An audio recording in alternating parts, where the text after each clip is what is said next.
This House is in session. I wish to welcome back all members of this Honourable Chamber, and I trust that in this good year 2025, we will strive and endeavor to conduct the people's business with a degree of civility. That is all I will say at the commencement of this year 2025. A word to the wise continues to be enough.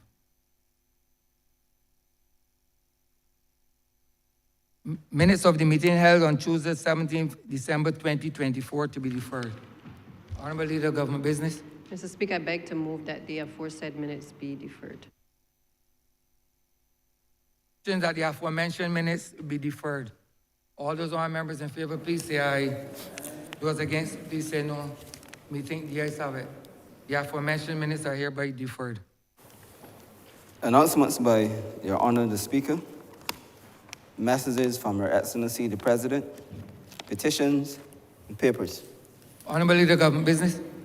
Mr. Speaker, I'm commanded to lay the loan contract number 5908 OCBA between the Government of Barbados and the Inter-American Development Bank, Barbados Climate Resilient South Coast Water Reclamation Project, December 12, 2024.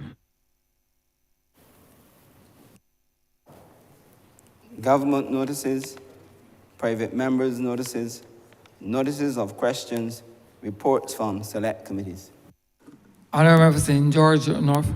Mr. Speaker, I beg to lay the report of the Joint Select Committee on the Social Sector and the Environment on the Health Services Amendment Bill 2024 and the proposed Health Services Regulations 2024.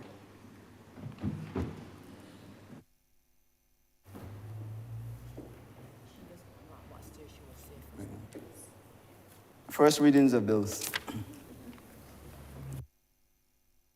Honourable Member St. Philip West. Mr. Speaker, I beg to move the first reading of the Student Revolving Loan Fund Bill 2025. Questions that the aforementioned bill be read a first time. All those honourable members in favour, please say aye. Those against, please say no. Me think the ayes have it. Statements by ministers, congratulatory and/or obituary speeches, personal explanations, motions for leave of absence, oral replies to questions, notices of motions for the adjournment of the House on matters of urgent public importance, orders of the day. Honourable Leader of Government Business. Mr. Speaker, I beg to move the suspension of standing orders 6, 16, 18, 20, 42 subsection 5, 43, and 44 for the remainder of the day's sitting. The question is that the aforementioned standing orders be suspended for the remainder of the day's sitting. All those honourable members in favour, please say aye. Those against, please say no. Me think the ayes have it. The aforementioned standing orders are hereby suspended for the remainder of the day's sitting. Government business, sir. Government business is the order of the day. Order number 11. In the name of the Honourable Minister of People Empowerment and Elder Affairs, to move the second reading of the Rights of Persons with Disabilities Bill 2024.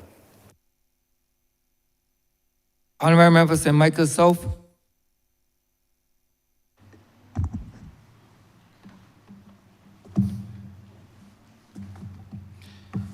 It is my pleasure this morning, sir, to rise and to bring this bill before this honourable chamber. I want to begin, sir, by, of course, wishing a very happy and a prosperous new year to all of Barbados. I want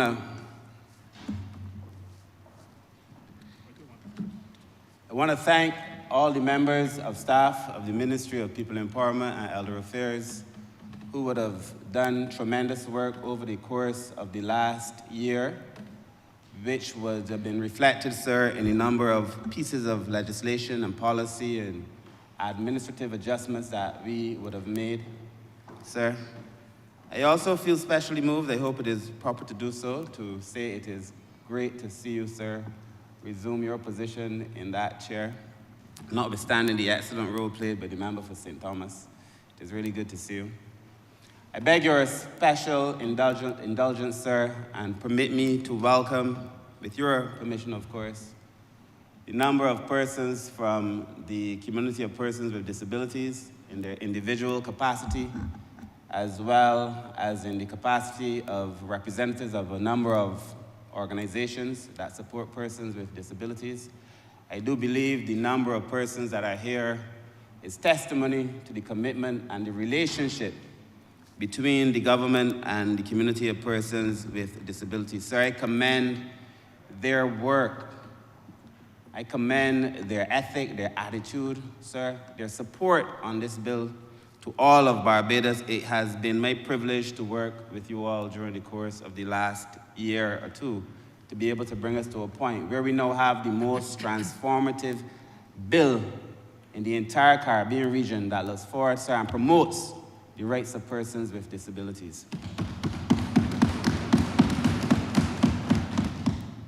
I also want to thank my colleagues, sir, because I believe that if I were not even here, that any of the members on this side could get up and speak to these issues with a degree of familiarity, passion, and authenticity because of the conversations that we would have shared over the course of the last few years. Recognizing that as Barbados advances, it cannot be a case where some do well and others do not as well. As is the case on issues pertaining to disability, sir, I must offer a special amount of thanks to the Honourable Member for St. James North, who would have done tremendous work in helping prepare the policy and the report that his commission would have put out, and helping me personally to get the bill in a shape that we felt was fit for purpose, and his relationship as well with the community. There are few people, I believe, as genuine, as honest, and as decent as I think the member for St. James North is. And I commend him for his work, sir. I speak, sir, also recognizing that he has publicly said that he may no longer be in this place, and I would want, with your permission again, to say a very special thank you to him and to let him know he will be surely and sorely missed.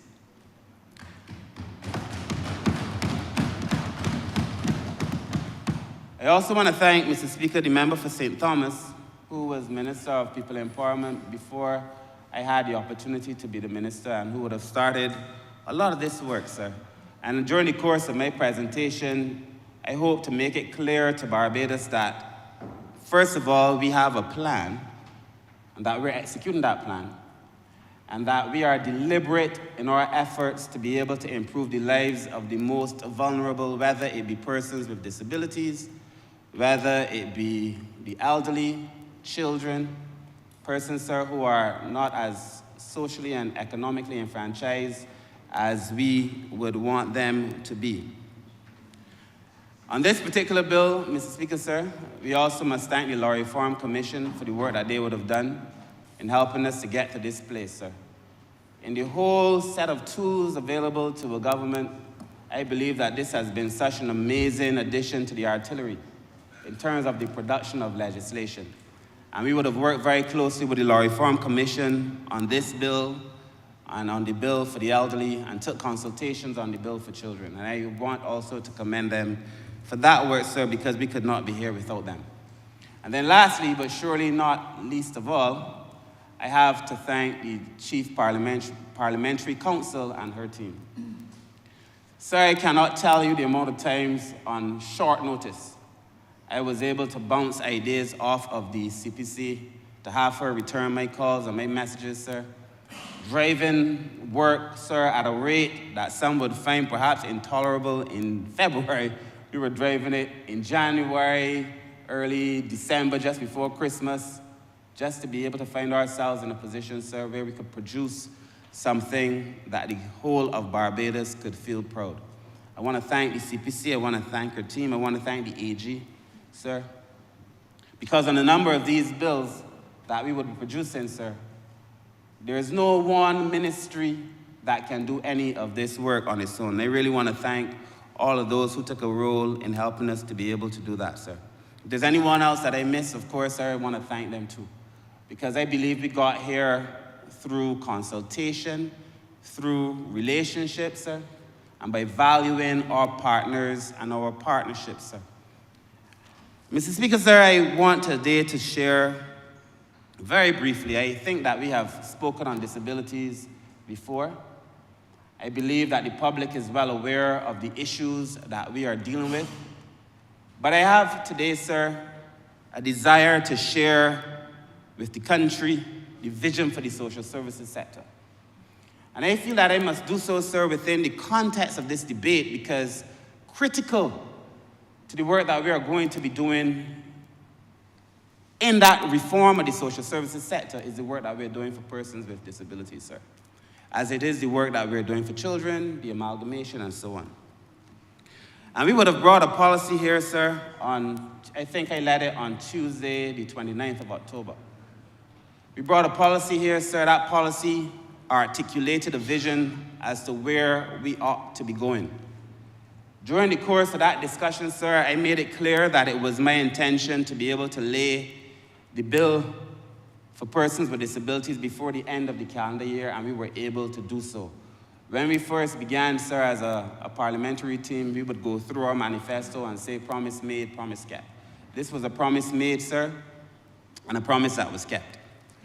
And I want to begin, sir, to talk about the planning, because there are some people who would hear that the government is doing a policy and wonder, why is the government doing a policy?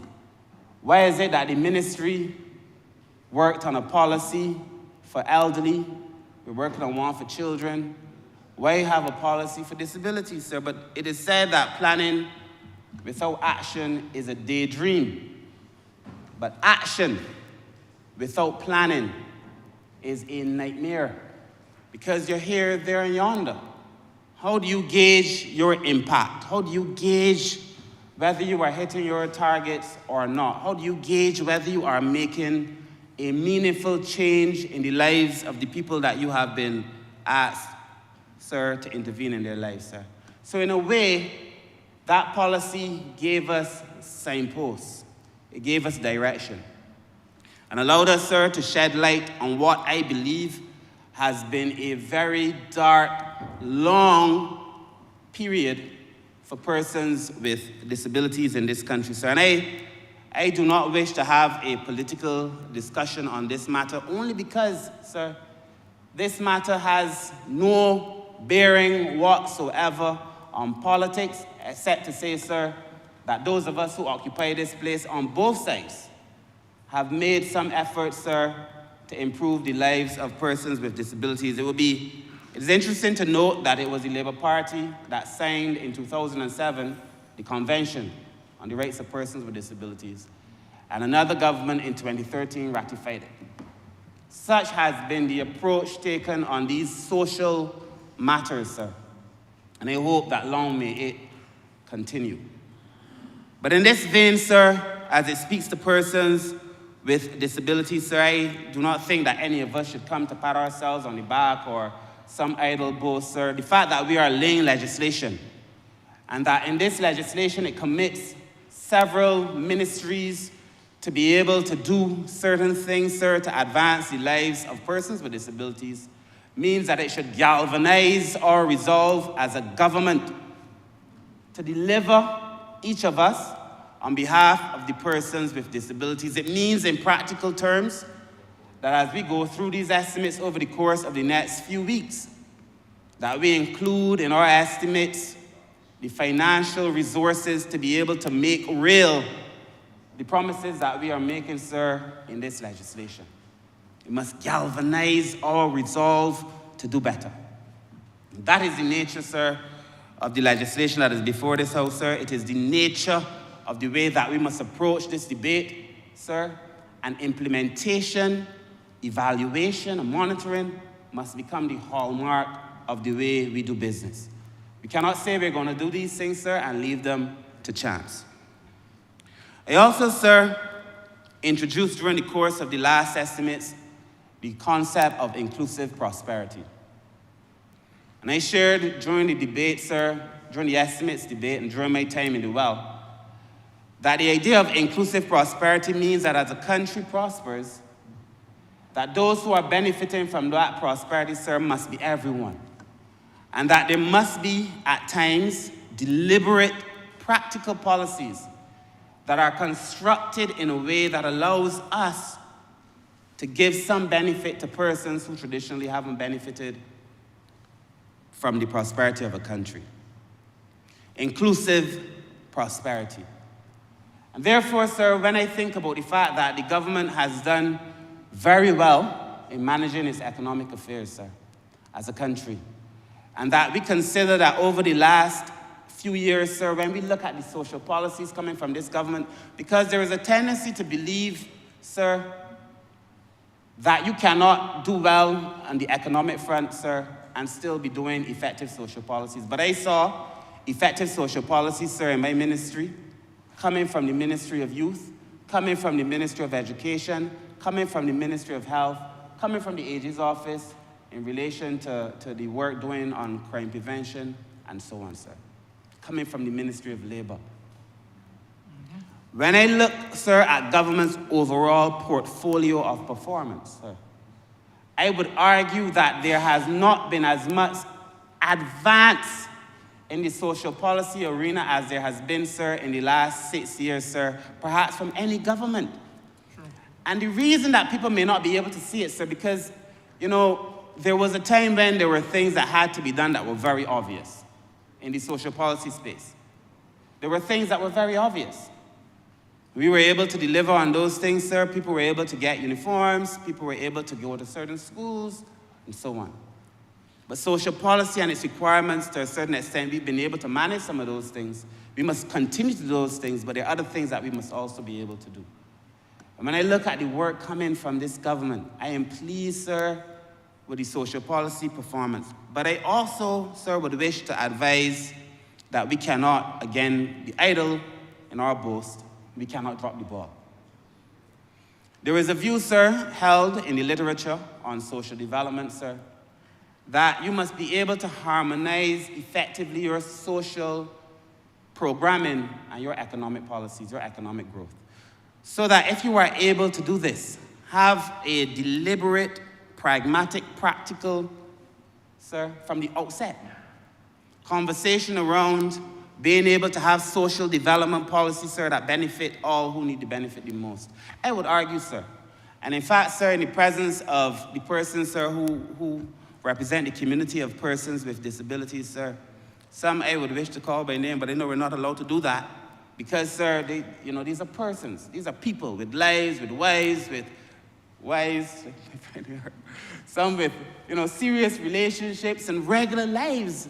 The fact that we refer to them as persons with disabilities is only for the purposes of being able to have a conversation. But these are people, regular people, sir, everyday people with everyday problems. Some, sir, have nothing to do with a disability. Just like many of us dealing with the children, trying to get to work. Those things in the cases where they have jobs, because it is still unfortunate, sir, that about 90% of the community is unemployed. And this is something that we would have to be able to address during the course of this conversation. But I would be sure that if I were to say here, sir, that we have to look at these things, the economic and social policies, because, it would be easy to come and say we need to put more money in welfare, to give the persons with disabilities more funds, and believe me, I think we ought to. That we need to revise the welfare rates and to be able to offer a higher level of support for persons with disabilities. I do not disagree at all. But I would be, sir, dishonest to myself and not reflecting the honesty, sir, that has been shared with me from the community when I say to you that most people want to work and they want to be part of the build-out of Barbados. So that, yes, we should be able to offer this social support, but that ideally, what we need to do is to be able to give jobs, to give work, and to allow people to survive in this country with dignity, because that is what they want, sir. And that is what this legislation seeks to do, sir. During my last presentation, sir, on the policy, I went through great lengths. And I don't intend to repeat it today, but I went through great lengths then to articulate the struggles of the community of persons with disabilities, sir. In fact, sir, I remember that on the morning or the night before, when I was speaking to a colleague, sir, who has a disability, my advice was to go and explain to the country what it is that we are dealing with. And so I came and I spent a significant amount of time going through the struggles, the day-to-day struggles of persons with disabilities. I do not intend to repeat it today necessarily, because the legislation, sir, rectifies and remedies, or seeks to, a number of these issues, sir. This bill is a common sense bill. This bill is a practical bill. It's an omnibus piece of legislation in the sense that it addresses a wide range of ministries, but this is a common sense bill. I feel, sir, that we're not in Parliament all nicely decked out in a suit. You and I, sir, and other people could be having this conversation at a table over something light. And having a serious conversation, sir, in a way that people in Barbados have conversations, sir. This bill does this, and this. This is what's happening now. This is what we're dealing with. This is what we're seeking to address. I have a friend, sir, my personal assistant. She's always saying, tell me what you're dealing with, you know, when she's talking to other people. This is what we're dealing with, sir. So, sir, this is what it is that we are dealing with, sir. It's a common sense bill. And it would be surprising to me if anyone were to oppose the content of this bill, sir. There are places, sir, where, after consultation, as you would see, where I felt that we could have gone further. There are places, after consultation, sir, where I felt we could probably have pulled back, sir. Some of that is here, and some got in, some got out. This bill is not Kurt Humphrey's, sir, permit me, this is not Kurt Humphrey's bill. This is a bill, sir, that after consultation for a significant period of time captures what we think, sir, is the mood of the country, the needs of the community, sir, and the will of a government that is committed to advancing the lives of persons with disabilities. You know, sir, a few years ago, when I was doing some community service, sir, I met a man. I might have told that story before. I would not tell the entire story, but I met a man who was a homeless man. And we were in the Queen's Park. This is long before politics. We were in Queen's Park. We used to sell shirts or distribute shirts for free for $1, sometimes $2, just small amounts of money. And people would come, sir, to Queen's Park, and they would purchase these shirts, these shoes, whatever it is that we were selling, sir. And one day I met a man, and this thing has stood with me for so long. I met a man, sir, he came to purchase. He said he wanted a shirt and a pair of shoes. And he did not have enough money for the shirt and the pair of shoes. I think we were selling 2 and 5. The numbers may be wrong, but 5 for the shoes and 2 for the shirt. And of course, when people didn't have enough money, as always, $3 for the shoes, $1 for the, you come all the way down. This man said to me, I do not have enough money, but I do not want you to give me a further discount. These things are already priced, sir, being sold for a price, sir, that is more than fair. Believe me what I say to you, sir. He then said he was going to leave and come back. And he left, sir. We were in Queen's Park. He left and he took the gate, sir, the one that took you to town. And he was gone for a while, and I almost forgot him. But he came back about 3. We would wrap up about 5 or so. He came back about 3 or 4 with a lot of change in his hand. He had enough money, sir, to purchase the shirt and the shoes. And he took off the shirt that he was wearing when he bought the shirt, and he put on the shirt that he bought. And he took off the shoes that he was wearing, and he threw them in the garbage, and he put on the shoes that he bought. And I said to him, because he had enough money in change, I said to him, well, sir, you can get anything else here that you want. You don't have to worry. We're closing down. I could give you another pair of shoes if you want. We have another pair that size. I could give you another shirt. He said to me, thank you very much, sir. But I do not want another pair of shoes, and I do not need another shirt. He said, I am a homeless man. And I do not have any place to put another pair of shoes, and I do not have any place to put another shirt. All I need is the shoes that I would have on my feet and the shirt that I have on my back, and I want to thank you for giving me the opportunity to buy them. This man. I posted about it on social media a few years ago. If you don't believe me, it's there. And this man, sir, has taught me from time to time, sir, remember it, sir, because we hold a view, perhaps, that people want to be treated as less than other people because of the circumstances that they may find themselves in, sir. We owe a responsibility, a duty to persons in Barbados, sir, to give them the opportunity to work, to live, to have relationships like any other person, sir. Everybody. And I remember this man, sir, because it is easy for us to say, do this and give that, sir. I know people want to be treated with dignity, sir. In the Bible, sir, in the song made popular by Boney M, sir, by the rivers of Babylon, I think, you remember for St. Peter would tell me in the Psalm 137. They're asking, sir, and this song came to me, sir, for those of us who have struggled, sir, for people, sir, who understand slavery and other things. You move a people from one place and you plant them in another land that they don't know. You ask them to sing songs. Sing songs. We ask, sir, people who are impoverished and who are struggling, sir, to come out and to support certain things, but how can they? We ask young people, sir, and I remember, sir, because many of us in this room, sir, were somewhat activists when we were young. We ask young people, sir, to come out and to do things and to support this and support that. We recognize that they feel marginalized because they're not participating. But how can we ask them to be singing songs, sir? And this is nothing new, because I found a speech that I gave, sir, in 2007, sir, one that I gave, a paper that I wrote, sir, at the time when the Honourable Member for St. Michael Southeast and I and the Minister of Energy, we used to write for the newspaper back then, sir. I found this is now in the early 90s, 92.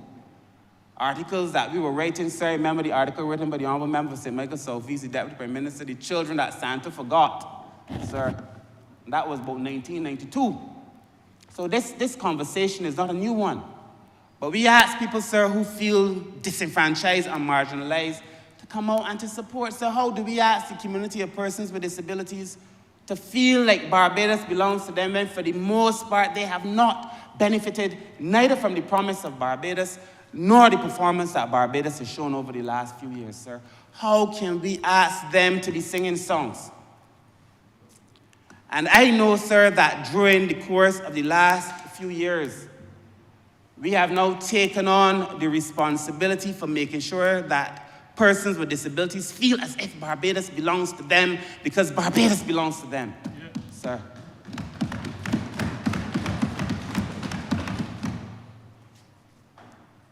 How can we ask people to sing songs in a land that does not feel like their land, in a strange land?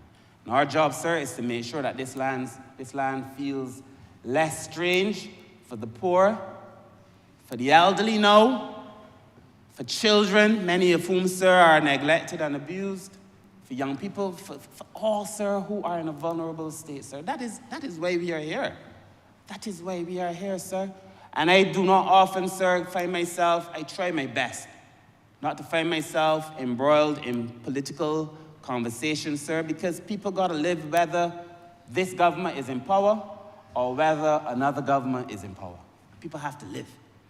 And that we have to be able to make promises and stand by our promises, sir, if those promises advance the lives of ordinary people, sir. But this is not work for the government alone. I don't want to give this impression that this government is able to do some miraculous thing and remedy everything. This is not work for the government alone. During the course of our consultations, we met with almost every possible group. We met with the unions, we met with the private sector, we met with the Barbados Association of Medical Practitioners. I'll go through them a little bit later, but we had a number of meetings. And we understand, sir, that work, sir, has to be carried by them, too. Sir, I also know that the work has to be carried by the community of persons with disabilities. At the end of the day, sir, people have to be invested in their own development. And I want to commend the community of persons with disabilities, sir, because as I said last time, I have never seen a group so disenfranchised and yet so humble and so focused, sir, in being able to have their rights advanced in a way, sir, that is not offensive, sir. There are many times where the community has not agreed, we've disagreed, sir, but never disagreeable. And I recognize, sir, that in many of the institutions that are part of the community of persons with disabilities, sir, the concept of leadership, I've seen it so many times, being able to mobilize persons to be able to deal with their own challenges. We've seen it, adaptive leadership. And if I were still a student or still a lecturer, I would perhaps use the community of persons with disabilities and many of their organizations as a case study in what adaptive leadership should look like, sir. If I had the time, perhaps even now. Because to me, it is really about adaptive leadership. What is the core problem? And how are we able to address it in a way, sir, that keeps people mobilized and keeps people involved, sir? Because leadership is hard. And you know, sir, when you are trying to implement change, it is more likely that people will fall off. Many fall in the beginning. They like it, you know, it sounds good. But leadership is hard work. Many people fall off. I want to commend the community, sir. Because in my mind, sir, they have been the epitome of effective adaptive leadership in Barbados. But we must plan. We must plan, sir. And again, sir, the Bible tells us in Acts, sir, that boys, or men dream dreams, right? And boys have visions, or men dream dreams and boys have visions, yes, sir. And somewhere between now, I'm at the point where I'm somewhere between dreaming dreams and having visions. At this age now, I no longer am sure. But I do know, sir, that we have to be able to plan. And I do know, sir, that we have to be able to implement, sir. And I do know that at different stages of our lives, sir, we have different things to do. And at the end of the day, sir, that is what this government must be able to do. So let me share very briefly, sir, before I go into the legislation in detail, what is the vision for the social services sector. Mr. Speaker, sir, I had permit me to say, sir, I had a teacher at St. Michael's School. Mr. Blackman was his name. He was my physics teacher. And Mr. Blackman made it his personal mission to ensure that I learned Newton's laws of motion. I think I might have said that before I heard. He made it his personal mission. This is in fourth form. I was a science student, sir. I took math, physics, chemistry, and biology. I don't know why. But I took these things, but I know why, sir, because, permit me to say, Mr. Wendy Griffith Watson felt that I should do sciences, because if I had gone and done technical subjects, I probably would not have finished school, and that she felt I would be saved by going to a science class. I want to thank her, sir, up in heaven where she is, sir, because I know that she helped change my life, shape my life, and save my life. But Mr. Speaker, sir, my teacher, Mr. Blackman, sir, he made it his business to ensure that I learned these Newton's laws of motion, sir. And I am glad that he did, sir, because from time to time, I find a correlation between these laws of motion, sir, and the social science sector. Mr. Speaker, sir, Newton's first law of motion, sir, everybody and Mr. Speaker, sir, I know you know this, because I forgot, sir, that you taught. I think you taught physics, you taught math, and you taught all these things, sir. But everybody continues in its state of rest or uniform motion in a straight line unless compelled by some external force to act otherwise. And what that essentially is saying is that if a body is stopped, or if a body is moving, if you want to get that body that is stopped to move, you have to apply a force. If it is moving and you want to stop it from moving, you have to apply a force. And the force, sir, well, we go on to Newton's second law, sir. The rate of change of momentum in that body is proportional to the applied force and takes place in the direction in which the force acts. So whatever it is that you're trying to move, sir, or change, you have to bring a force to it. And depending on the intensity of that force, it determines whether you can make change or not on this body. And then lastly, Newton says, Basically, as we know, for every action, there is an equal and opposite reaction. When a force acts on a body, an equal and opposite force acts on some other body. But essentially, sir, what we're looking at, sir, is the same thing in the social space, in the lives of the community of persons with disabilities. If it is that we intend, sir, to be able to bring effective change, if it is that we are trying to improve the life, sir, we must bring a force. We must be that force. This legislation must be the force. The policy must be the force. The value system that we enforce in our children must be the force, sir. Where I differ on this is that I do not think it's only an external force, I think it's also an internal force. Because work must also come from the community. But an external force that compels people to act otherwise, sir. This legislation must compel the country to act otherwise. The public relations that we do must compel the country to act otherwise, sir. When we engage in conversations and we ask persons to share their stories as they have over the last few years, sir, and you hear these stories, horror stories, sir, coming from the community of persons with disabilities, we do not ask people to share these stories for style or for entertainment, but in the hope that having heard these stories, sir, it compels people to act otherwise, sir. We recognize, sir, in accordance with Newton's third law, sir, that for every action there's an equal and opposite reaction. I believe, sir, that Barbadians, sir, employers should hire people with disabilities. But I know, sir, that the moment that we insist that you hire 5, it might mean now that 5 other persons, sir, who may not have a disability, even though they could accommodate 10, may not get the opportunity to be hired. I am well aware, sir. But I believe, sir, that this is the framework, the conceptual framework, sir, if you may, that would allow us to guide the ministry, sir. So what are we doing, sir? We would have brought this bill. We brought the bill, sir, now an act on child protection. The cabinet has already approved the drafting instructions for the elderly, sir. And hopefully before the end of March, we will be in a position to lay for the first time in this country legislation to empower and protect the rights of older persons in Barbados, sir. For the first time. We, sir, are working on the creation of an amalgamated entity that we now refer to as a social empowerment agency, and I will speak to that in a second, sir. But it allows us to deliver. And all this work happening at the same time, sir, because all these things are interrelated. All these things are interrelated, sir. And when we create that new social empowerment agency, it must have legislation that guides the various entities, sir, that is new and that is fit for purpose, sir. And I would explain, sir, the social empowerment agency when we bring that bill, sir, in much greater detail. But the reason, for those who are asking, that we have chosen social empowerment as opposed to family services, which is what we referred to it before. Family services is more procedural, more process. We want to offer family services. But social empowerment is aspirational. It is outcome-oriented, sir. And I believe that all of Barbados and all of our ministry's performance must be outcome-oriented, not necessarily procedural. So essentially, we have a vision, sir, that is outcome-oriented, that would advance the work of the lives of persons with disabilities, sir. So what is the current legislative framework? And I will go through this very quickly, sir, because, as I said, I don't think this needs to be, for me at least, the longest of presentations.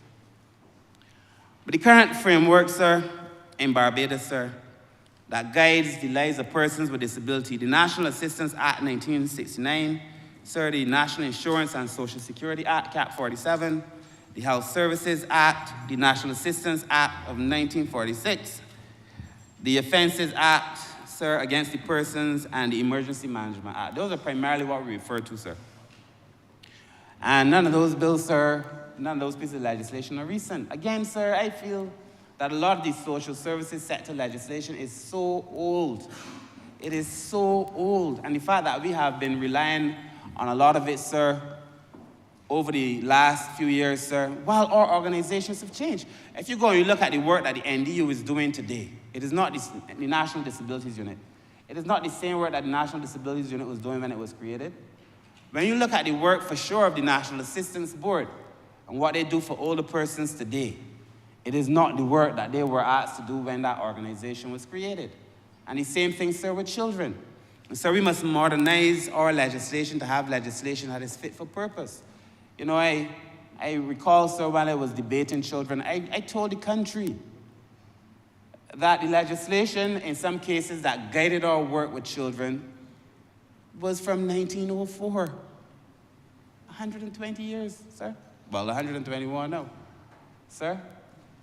So that essentially what we had, sir, was a legislative framework and architecture, sir, that was not fit for purpose, sir. So we had set out in the policy, sir, and let me remind the country, sir, what the policy said. We set out in the policy what it is we want to address.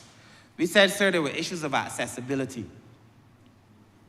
Issues of accessibility, and I don't think I need to explain that. As pretty self-explanatory. People need to be able to access buildings, they need to be able to access transportation, and the wider physical infrastructure of the country.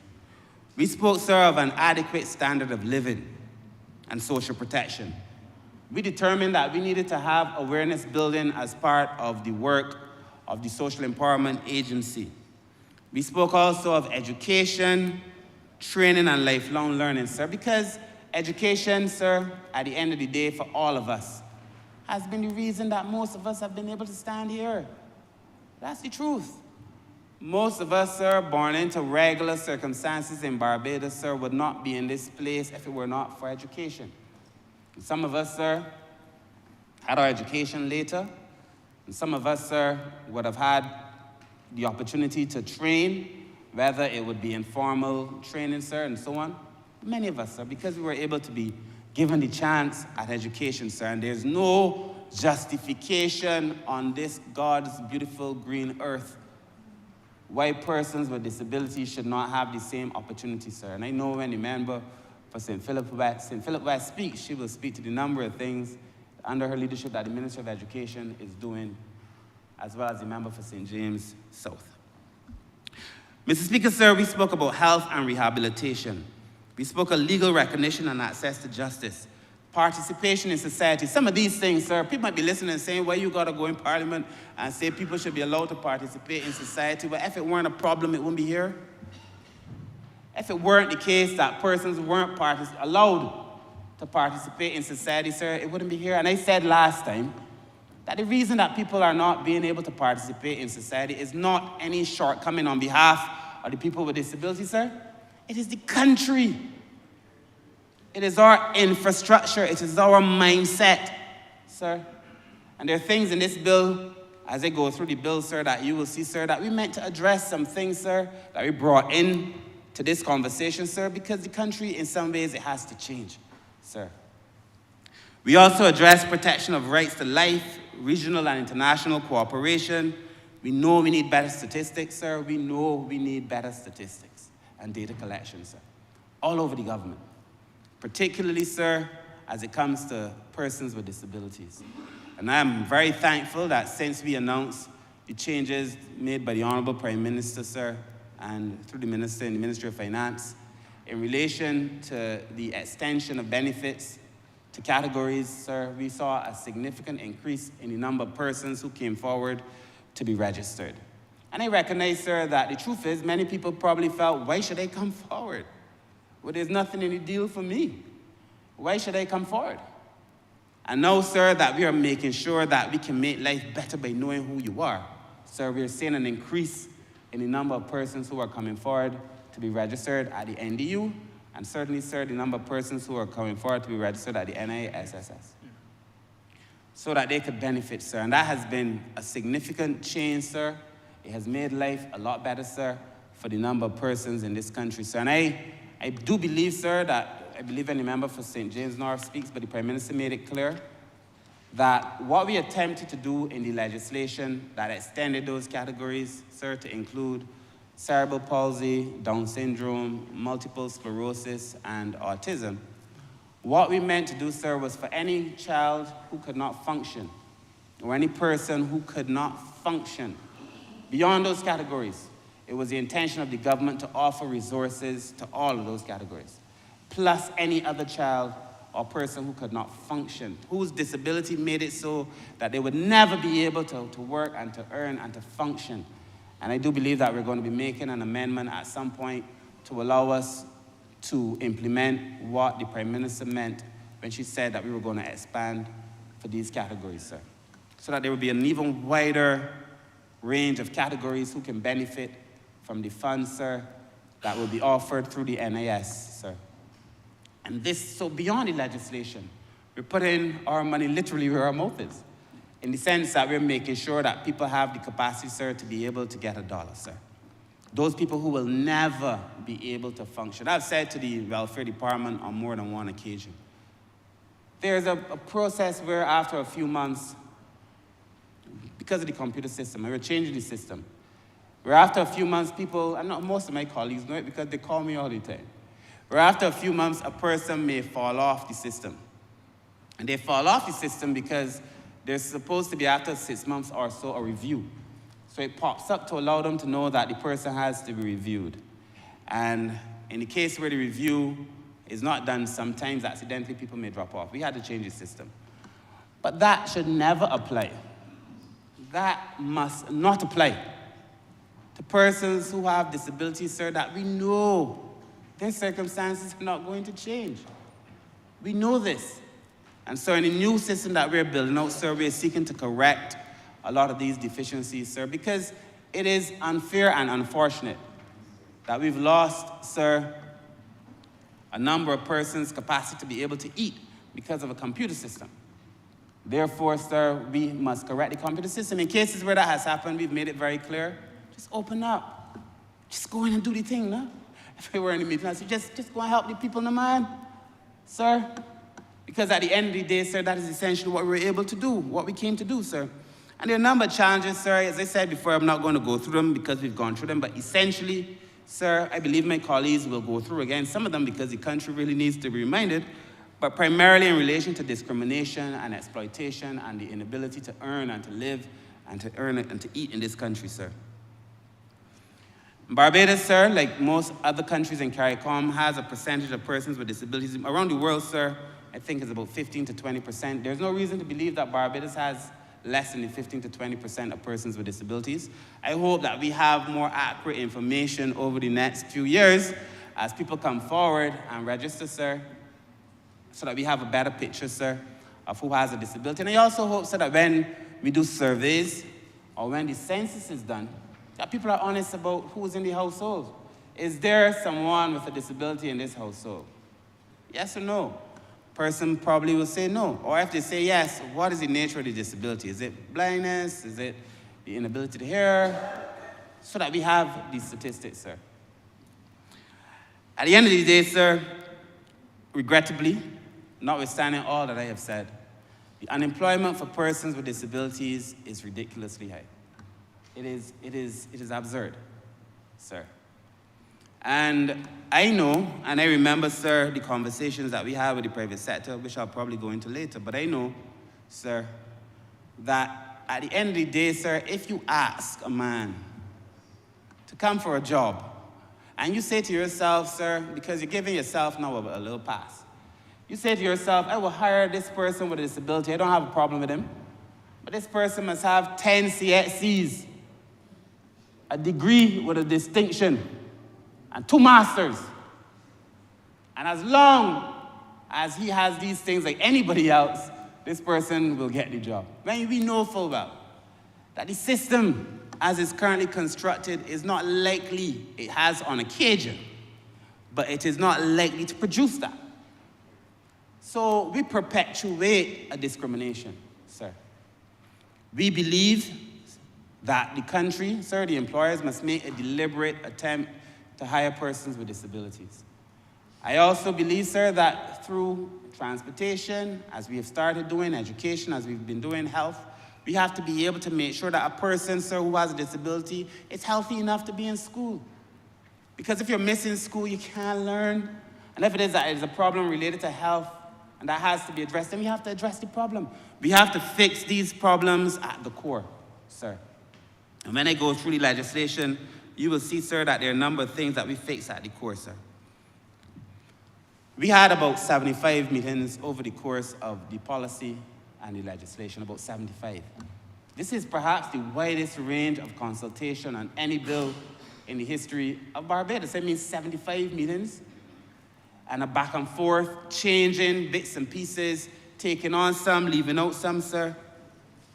to bring us to a position where we are here. So I will not go through all the people I have listed here, but suffice it to say that they met, sir, with a number of people. The committee, sir, led by the Honourable Member for St. James North and his entire team, and again I want to thank the committee, and the two persons that we hired as disability advocates in the ministry, Ms. Janelle, permit me, sir, Senator Andwele is like, I keep calling it Andwele, Senator Andwele Boyce, and Ms. Janelle Oldo, sir, who we would have brought on to the ministry as disability advocates. No disrespect meant to the senator, sir, I just call him Andwele all the time.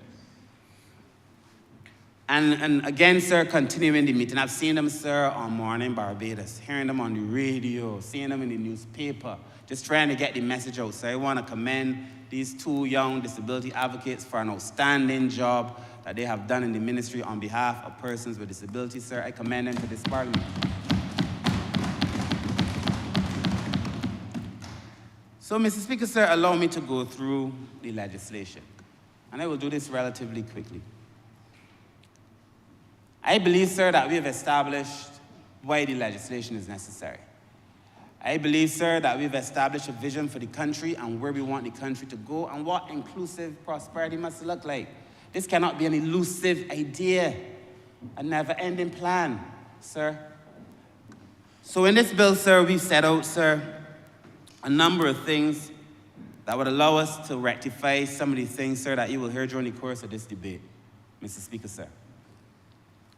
At Clause 4 in the bill, sir, we outline our guiding principles. And for us, sir, it's important for us to be able to protect the rights of persons with disabilities, to empower persons with disabilities, to offer care and support, to promote the welfare, to have protection from abuse and neglect, sir, and compliance with the UN CRPD, which, as I said, we signed in 2007 and was ratified in 2013.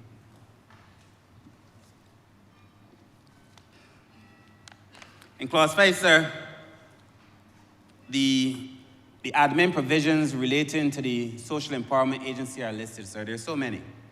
And this is only in relation to persons with disabilities. But they will have a similar reality for children, a similar reality for the elderly. And their clauses, sir, they're points from A to R. Many functions listed for the Social Empowerment Agency, sir. Because we believe, sir, that the more specific we get in some cases, the better we are in terms of measuring, sir. What gets measured, they say, gets done. The legislation, sir, will be administered by the Social Empowerment Agency, and as I said, sir, the intention is to lay that bill before the end of the month in this parliament, sir, and debate it soon thereafter to put in place the Social Empowerment Agency, and this bill will come into proclamation at the time that we pass that legislation, sir, which will be very soon.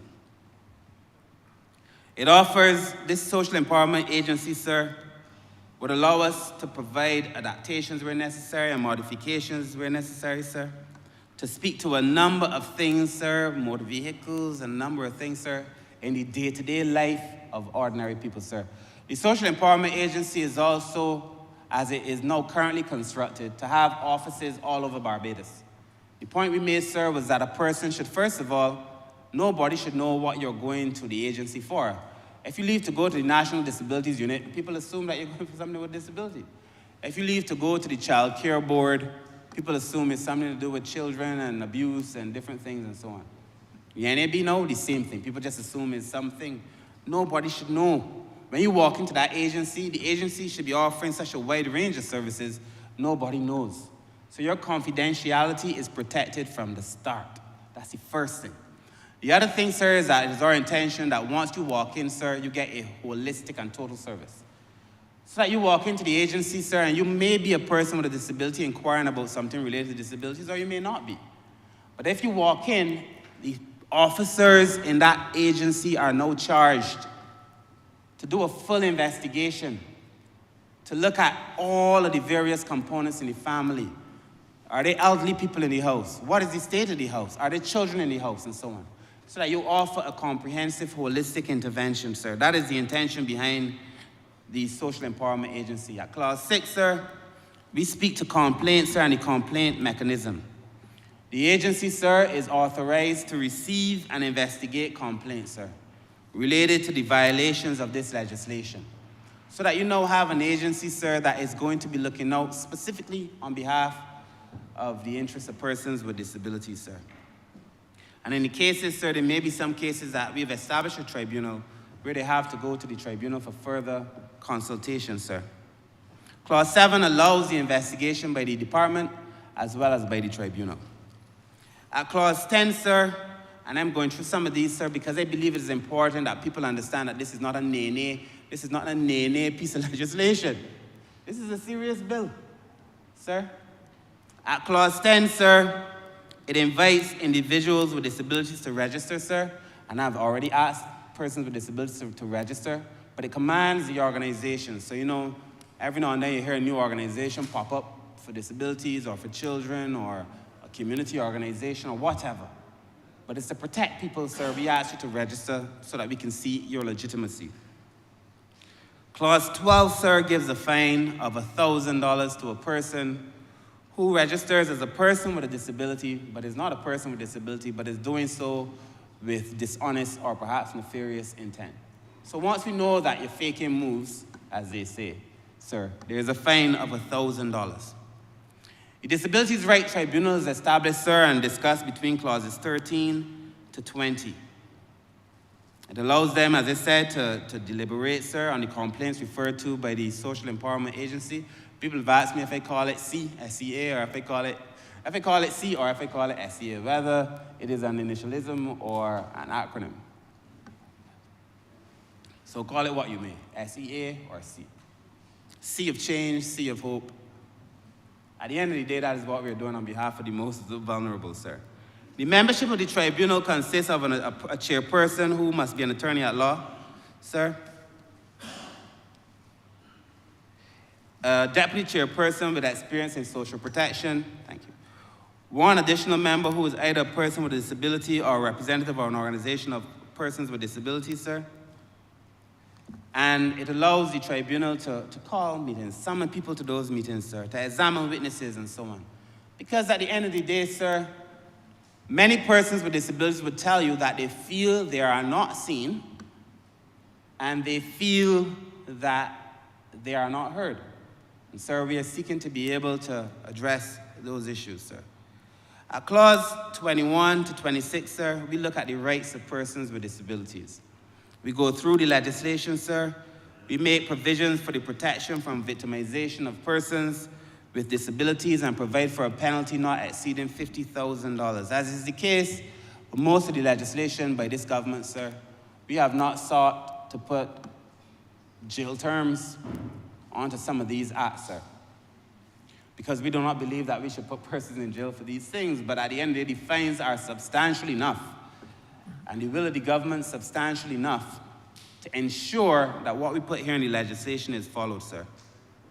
Clause 24 of the bill states that a person with disability shall not be subject to any form of discrimination, of exploitation, violence, neglect, or abuse in any form or fashion, sir. And at clause 25, sir, and it is in this bill, we recognize that a person with disabilities is entitled to exercise their sexual and reproductive rights. You would be surprised, sir, to hear the comments being leveled at persons with disabilities, as if they're not human, with the same physical needs as any other human being, sir. You know, sir, I probably wouldn't disrespect this chamber by saying some of the things that I have heard, but you know. Hey, someone has a child, what are you doing with a child? I mean, you're not, let's say that your disability, sir, is that perhaps you are blind, sir. What right you got with a boyfriend, or what right you got with a girlfriend, sir? People, sir, it is almost shameful. And again, sir, I have asked for our PR team internally to capture some of these stories. I recall, sir, when one of our disability advocates, Ms. Janelle Olo, was giving her representation and she told her story. A lawyer with a distinction. By every other measure of life, sir, nobody would discriminate against Janelle. But People want to know where you getting it, how you going to take care of this child, what you doing with a child. All kind of things, so disrespectful. And it could only be of her inability to see. That's the only reason, sir. That's the kind of discrimination that we are seeking to be able to address in this bill. There's no other reason, no other conversation, no other possibility. That is it. Because we would look at Janelle, sir, and we would commend Janelle on how outstanding, what an outstanding individual she is, sir. But in the moment where you should be experiencing your greatest joy as a woman, being able to give birth to your child, sir, to have people in the room want to know what you're doing with a child. Those kind of things, sir, are wrong. They are wrong, they are wrong, they are wrong, Mr. Speaker, sir. And it is wrong whether the person is a lawyer or whether the person has zero qualifications. It's nobody's business, Mr. Speaker, sir. Now, of course, sir, there's some people who, of course, we must protect from predators, which is a completely different matter, sir. There's some people we know that are taken advantage of, sir. That's a completely different matter, sir. But if you have the capacity to be able to make an informed choice, it is your choice, sir. We can't be inveigling ourselves in these affairs because we feel that there's a certain class of people created better than another class of people. And the truth is, you know, sir, it's not like any of us are permanently going to be able-bodied. Nobody knows. If I could just drop down here today. I had a friend who sat in a chair at a hotel and the chair collapsed and all of a sudden she now has a severe disability, sir. So we don't know. So even, sir, at the end of the day, sir, even because our lives could change in a moment, but it's not because of that, but even because it could, we should be able to do better than we are doing on behalf of persons with disabilities, sir. When we get to part 5 of the bill, sir, we start to look at the various sectoral issues. So we look at education between clauses 27 to 34. During the course of our consultations with the community of persons with disabilities, night after night, I'm sure when the Honourable Chairman of that committee, the member for St. James North, speaks, he would speak to it, sir. Night after night, concern about education. People recalling stories of their now adult children. So again, sir, I don't want this to be no political thing, because this matter goes back for years. For years. People recalling stories of their now adult children and in fact, it is 100 times better in many cases. People recalling stories of just horrible experiences at school. Senator Boyce, when he gave his story, spoke about the teacher telling him he's got to bring his own desk. You got to bring your own desk, man. This desk don't suit you, bring your own desk. That's the reality, sir. In this Barbados, that people feel that they are allowed to be able to say these things, sir. And it is extra painful when persons who are placed in certain positions like teachers and doctors and nurses, counselors and social workers are the ones who are sometimes saying these things. But we go through, sir, in education, sir, we look at, clause 30 looks at the integration into mainstream schools, sir, and I want to say that nothing here catches the ministers by surprise because, again, sir, we had conversations with the schools, with the minister in relation to the schools. And a lot of what you see here, sir, is already either being done or on the books to be done by the Ministry of Education. I'm sure, remember, the ministers in that ministry will speak to that, so I'm not going to go through all the clauses. But clause 32 looks at accessibility to these assessment centers when people have exams and so on, sir. Sir, at clauses 35 to 46, we discuss employment. Now, Mr. Speaker, sir, this conversation around employment is perhaps the one that took us the most time. I had a view early in the conversation, not shared by all, but shared by some. I had a view that this legislation should perhaps set quotas. In one of the early drafts, we had quotas.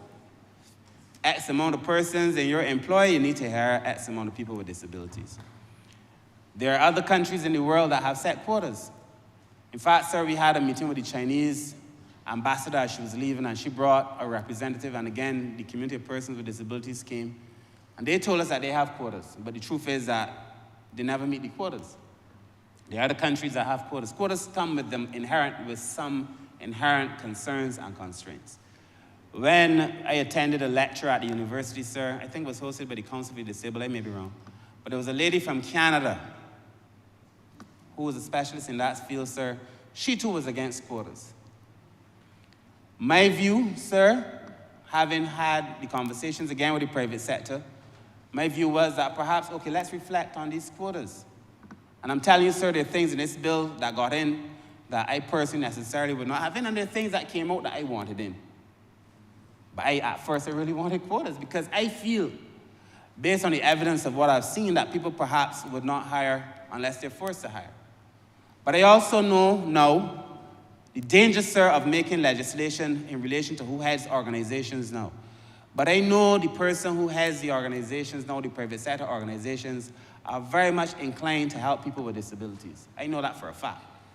I know, sir, that in our meetings, sir, their concern was that we have to be able to do certain things to put them in a position to hire. We have to have a list of the people with disabilities. We have to have a list of their competencies. We have to make sure that they have a greater level of education and so on and so forth. So we took it out. So the component on education, sir, does not have quotas, but we believe, sir, that we will have voluntary compliance based on relationship and based on conversation. But I am not opposed at all, when we review this bill in another 3 years, sir, to put in place the things that we have to put in place to be that force that compels people to act otherwise, as per Newton's first law. We, sir, have taken them out, sir, but we believe we can have voluntary compliance. We've seen enough of the private sector to know, sir, they've been attending meetings on the elderly, disabilities, and weighing in, having real conversations, feeling like a partnership. And in a way, too, I could admit, sir, it might be a little bit intrusive to say you have to hire when we haven't begun to have those conversations in terms of hiring and giving them the resources and the tools that they need, sir. Clause 36 makes provision for an employer to provide reasonable accommodation through making physical changes to the job site to facilitate the participation of persons with disabilities. So there are going to be some changes, sir. If you have to make changes to facilitate persons with disabilities, sir, the legislation says you have to do so. But of course, sir, there are also protections in place, sir, for employers. For example, at Clause 38, it looks at genuine occupational qualifications, and Clause 39, what they call, sir, unjustifiable hardship, to allow fairness to employers. So that if an employer, sir, says, I cannot do this, I would like to be able to do this, I cannot do this, then it allows for exemptions in those cases. Of course, you have to examine and make sure that they cannot do it. I must also say, sir, in many of these cases, many of the buildings that are occupied by a lot of our business class is not owned by the business class. A lot of these are tenants. So a lot of the requirements here are going to be for the owners of property in many cases to be able to rectify the buildings. So between the owner of the building and between the proprietor in some cases, we'll be having conversations so as to ensure, because I also feel, sir, that everybody just can't get off. Because everybody's going to want to get off, you know. Everybody believes this is a great bill. Everybody believes we should do this. You know, to say everybody want to go to heaven, but ain't nobody want dead. Everybody want this, but nobody wants to put any skin in the game, Mr. Speaker, sir. So we have to ensure that we enforce this bill, sir. We have to ensure that we follow it closely, sir. Clause 42 states that every ministry will be required to employ persons, qualified persons with disabilities, sir. So the government is committing to hiring persons with disabilities. The Ministry of People Empowerment has already begun that process. We've hired, I think, about 7 persons in the last few years, and we will hire more. And we will hire more. What we've seen and what the Honourable Member for St. James North spoke of in this place on the last bill was that persons with disabilities often come to work and do better, stay at the desk, do their work, do the reports on time, show up on time, have a better work ethic in many cases than people who do not have a disability.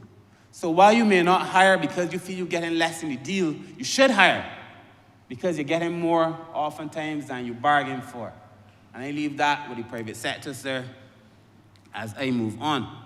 But I'm telling you, I am prepared to come back But I believe from what we've seen, the evidence of the conversations and the consultations, that I will not have to do so because I've seen, on behalf of the private sector, an interest in assisting in many ways persons with disabilities. We've seen them come forward, sir, to help the One Family program, to support other areas of persons with disabilities. We've seen them come forward to help welfare. We've seen them for many generations at Child Care Board, sir. In relation to health care, at Clause 47 to Clause 52, this stipulates that these institutions should offer healthcare services. Any institution that offers healthcare services to the public should also offer healthcare services in a way that fits persons with disabilities. You know, it is okay to say that you are a dentist. You're offering dental services. But nobody can get, the door is so narrow to your dental office that a person who is a wheelchair user cannot get into your dental office. So I would love to help you, sir, but my door too small. These things have to change, Mr. Speaker, sir. Or the person wants to use the bathroom in your medical practice, but the door too small, or that they don't have handrails, or that the person can't, if the person is deaf, the person cannot be otherwise communicated with, sir. These things have to change. The NDU,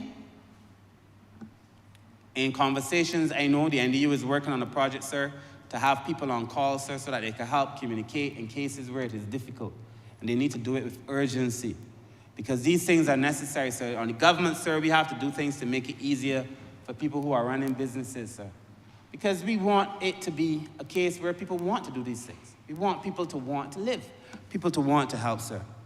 Clause 48, sir, states that the Ministry with responsibility for health will collaborate with the Social Empowerment Agency to ensure that the facilities are physically accessible and that all medical and paramedical personnel are adequately trained and equipped to give advice and medical care to persons with disabilities, sir. So that, you know, it is surprising when you hear stories. Some people don't want to touch a person with a disability, people who are supposed to be trained. Everything in here came from a practical real-life experience. I don't know if I could deal with that. My training, perhaps, has not allowed me to feel comfortable. Or my own biases do not make me feel comfortable engaging with this person, sir. I often wonder, you know, we did a game of sorts. They call it, it was kind of a game. They embarrassed me, but they asked me to wear a blindfold for a short space of time and walk around some desk. It's not even that simple. That's not easy. In fact, that is very, very hard, sir. That's very, very hard. And we put in place, sir, stumbling blocks at every point of the way, every point, to make life even harder for persons with disabilities, sir. I remember the experience because there's a certain helplessness almost and a hopelessness that I felt, to be honest, sir, at that moment in time, sir. But I also knew that in that room were people who had gone through that every day and people who had done so with grace, sir. I mean, most of us, if something goes wrong, we sharpen, we vex off, we ready to block, you know, we cruel. Most of us, many of us, I should say. But you watch what's happening in the community of persons with disabilities every day, a discrimination, every day, a barrier, and yet grace, and yet beauty, notwithstanding any of these things. I heard experiences going to the dentist and the cost of the dentist, and I didn't hear it with anger. I hear it with a degree of sadness, but consulting with the ministry with a degree of hope, hoping that these things could change, sir. And when we implement this legislation, it is my intention, sir, to have the adequate staff to be able to ensure that what we say we are going to do in this bill, we are able to do, sir. Clause 49 gives a duty of caregivers, sir. Healthcare providers and persons who are responsible for the care of a person with a disability shall ensure that the unique needs of a person with a disability are met, sir. At Clause 51, a key feature is that a person with a disability shall not be denied insurance solely on the basis of that disability. Now, we had many meetings with the insurance providers. And of course, sir, most of them will tell you that they do not offer such discrimination. And in fact, persons with disabilities can get all kinds of insurance without any problem. And they said so. The only problem was that they were saying so to a room full of persons with disabilities who were denied insurance on several occasions. Several occasions. People being denied insurance for things that have nothing to do whatsoever with their disability, but for them, no other justification is being offered. We had conversations with the insurance company. In fact, the honorable member for St. James North was particularly stinging in his rebuke, I recall, of the insurance companies during that meeting. And that at the end of the day, sir, look, this legislation is not meant to be no big stick punitive thing. But we know, we've heard enough, we've seen enough to know that unless we put in place these things, they are not going to change.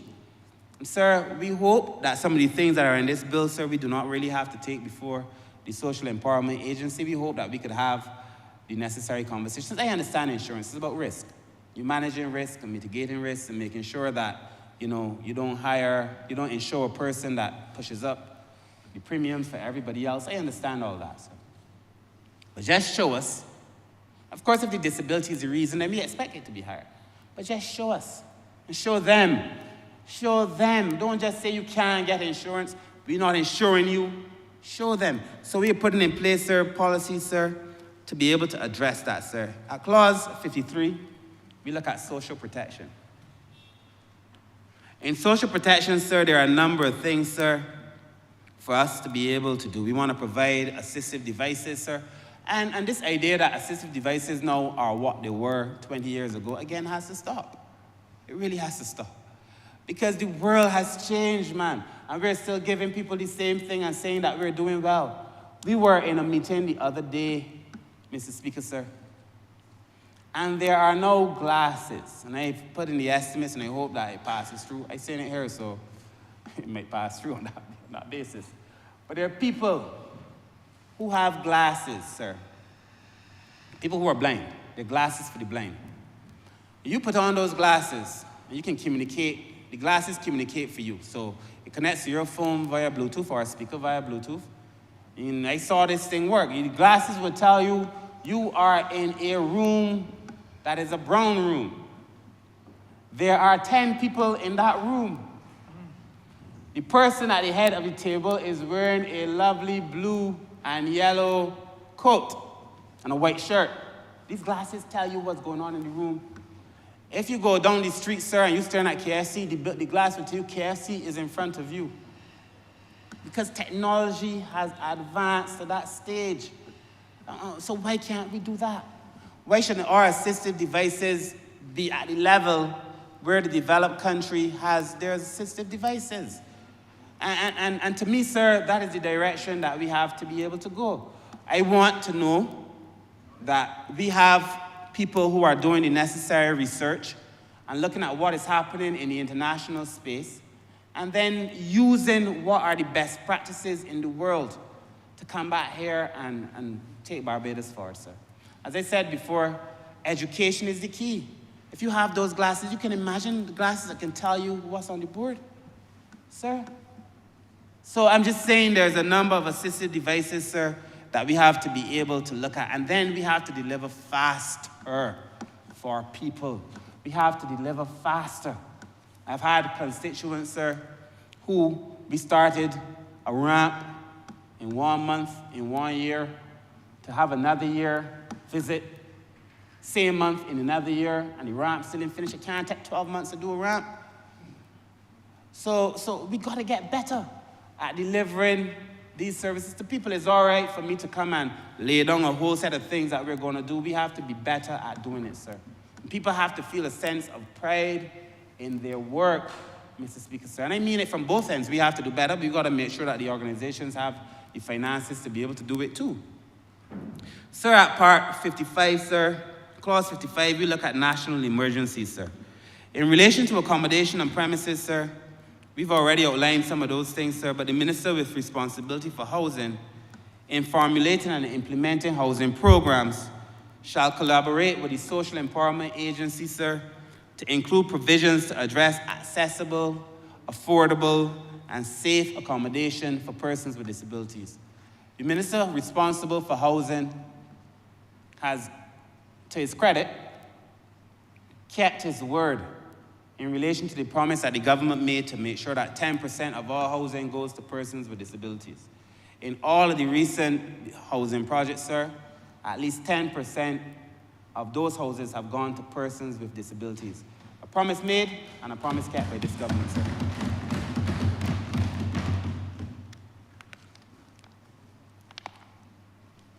Furthermore, sir, the law requires that an owner, his agent, or any person authorized by him, when selling, leasing, or otherwise disposing of premises, shall not discriminate against a person with a disability on account of that disability. The reason that this is here is because it happens. A person may not want to sell his house to you because you have a disability. He may not want to lease it to you. He may not want to rent it to you, even though you can come and show that you could pay. And the vast majority of persons who are not paying rent in Barbados are not persons with disabilities. So the basis of the discrimination makes no sense at all in the first place, because many people who don't have disabilities, sir, are not paying their rent. Most poor people I know don't pay their rent. But some people who are not paying their rent, sir, don't have disabilities. So the basis of the discrimination, sir, makes no sense, sir. At clause 58, 1 and 2, it speaks to the alterations, sir, and that those alterations must be reasonable. Again, we've put in place protections as we did, sir, for the private sector and employment for persons who are owners of property. It must be reasonable. We can't expect people, sir, one person with a disability, and you have to install an elevator in a 3-story building or something. It must be reasonable. So the law provides for these accommodations, these changes to be reasonable, sir. In relation to transportation, clauses 62 to 66, sir, we make provisions for persons with disabilities to have the right to reasonable access to all indoor and outdoor places where services are being offered to the public, sir. And a person shall not be denied access, sir, on a vehicle, sir, on the basis of a disability, sir. Furthermore, sir, within 1 year of the commencement of this act, the ministry responsible for transport, works, and waters is duty bound to review, update, and cause to be published building codes guidelines for constructions in relation to the renovations of these buildings, sir. I'm sure they're going to do that in conjunction with us and the Ministry of Town and Country Planning, what that ministry is called. Ministry of Planning. Mr. Speaker, sir, the law gives 3 years after the coming into effect of this act to facilitate the recommendations in relation to buildings, sir, for persons with disabilities, sir. At clause 66, sir, the minister with responsibility for transportation shall ensure that as far as practicable, the provision of public passenger vehicles which are accessible to and usable by persons with accessible and usable to persons with disabilities, as far as practical. I know that we've been doing it with the buses that have been acquired. Those buses are disabled friendly.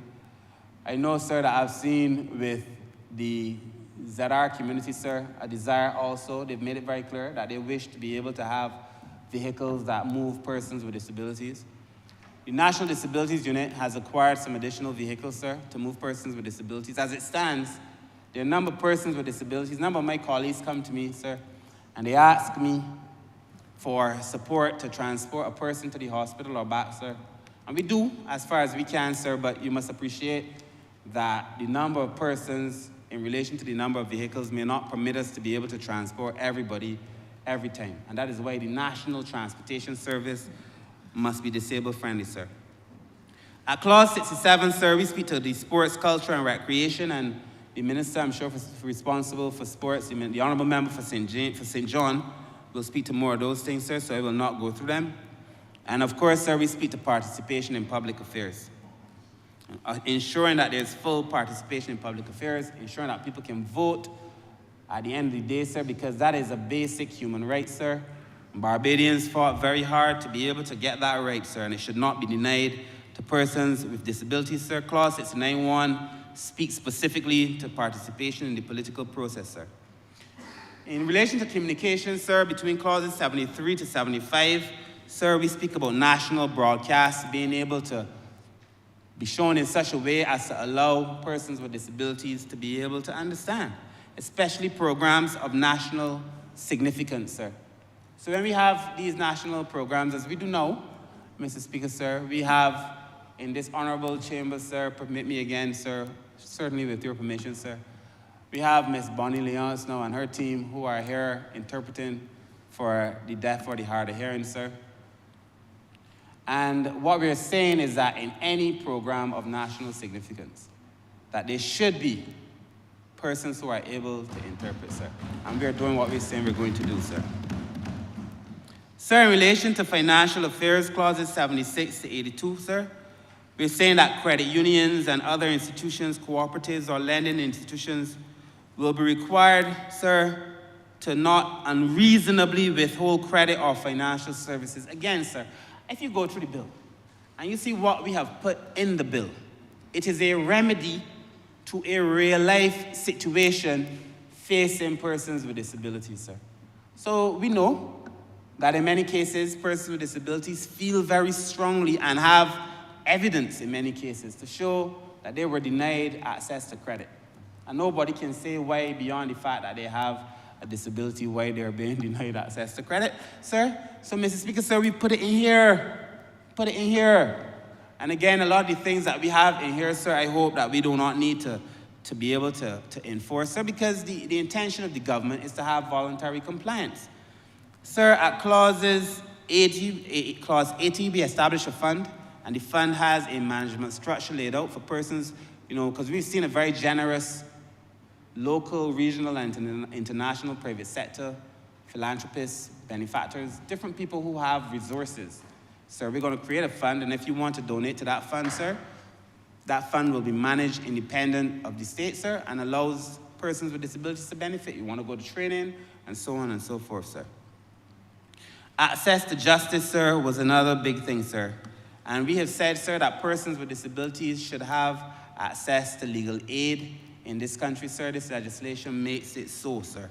And a person with disability, sir, who believes, sir, that his decision from the social empowerment agency or the tribunal and decides to take it to court, to the high court, sir, they can do so with the support of the state, sir. So the government now is saying, we will help you finance your case if you feel that you have been disadvantaged, sir. The bill allows for a number of things to protect and advance the rights of persons with disabilities, sir. And then lastly, sir, in relation to the bill, clause 87 speaks to mandatory reporting for specific duty bearers, as we did for children, sir. So the legislation speaks to parents, medical practitioners, health practitioners, dental practitioners, school principals, teachers, and so on and so forth. It's a whole set of people, internet providers. Where you have access to information that says a person with a disability is being abused, you are duty-bound, as we have done with children, to report that abuse, sir.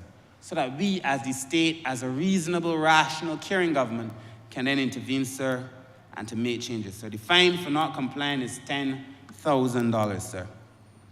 As I said under clause 91, sir, we will proclaim this bill once we bring the Social Empowerment Agency bill, which I believe will be laid this month and hopefully debated soon after, sir, that would then enforce this bill, the bill as it speaks to the elderly, and the child protection bill, Mr. Speaker, sir. Sir, there are a number of advantages for Barbados having this bill. I feel that I've gone through all those advantages, sir, and I do not wish to go through them a second time. But it is clear, Mr. Speaker, sir, that under the various clauses that we have established in this bill, that the rights of persons with disabilities are given primary concern. The capacity to be able to empower the community of persons with disabilities too, sir, also given primary concern, sir. We acknowledge from the start the rights of persons with disabilities. I must tell you, sir, when I came in, there was a draft bill that was presented to me. I think it was done previously. And when I went through the bill, I said, this bill is not even beginning to be far-reaching enough. I think the Honourable, permit me to say, sir, the former Senator Carrie-Ann Eiffel, and now the President of the Council for the Disabled, has shared the bill with the Most Honourable, Carrie-Ann Eiffel, has shared the bill with me. I remember in our conversations, I felt like the bill wasn't far-reaching enough. And I believe that this bill that is before the House is a far-reaching bill, sir. It addresses most of the issues that were raised during the consultations that we had over the course of the last few years, Mr. Speaker, sir. It allows us, sir, to recognize the talent, the skills, the resources that is within the community. You know, a country as small as Barbados, struggling for people, denies itself a percentage of its own population on the basis of the fact that they think a person may have a disability and therefore has no other talents and skills is a nonsense. We need to tap into the resources that we know exist in the community of persons with disabilities. I was just having a conversation as I stood here, and I'm being told that my good friend now, sir, is into artificial intelligence and training in artificial intelligence. But why not, Mr. Speaker, sir? And I don't know anything about artificial intelligence, and I do hope that we will continue the conversation and that perhaps I could learn a thing or two. But why not, Mr. Speaker, sir? But there's a whole range of talent that has gone untapped, a whole range of resources that have gone untapped, sir. So this legislation is about doing the right thing and about doing that thing right. I believe, sir, that we have touched all of the major issues, sir, that currently trouble the community of persons with disabilities. I feel that this government has stood, sir, and I am merely here standing as Minister of People Empowerment, and I have said, sir, as I said at the beginning, I believe that almost any members on this side, and I mean it honestly, could easily stand and defend this bill, sir, because all of us have stood in this administration, sir, offering our hands as support to the community of persons with disabilities. And again, sir, I say that as a phrase, but these are people by name and nature that I now know, friends that I have made, sir. I can't call all the names, sir, so community of persons with disabilities, but these are people, friends.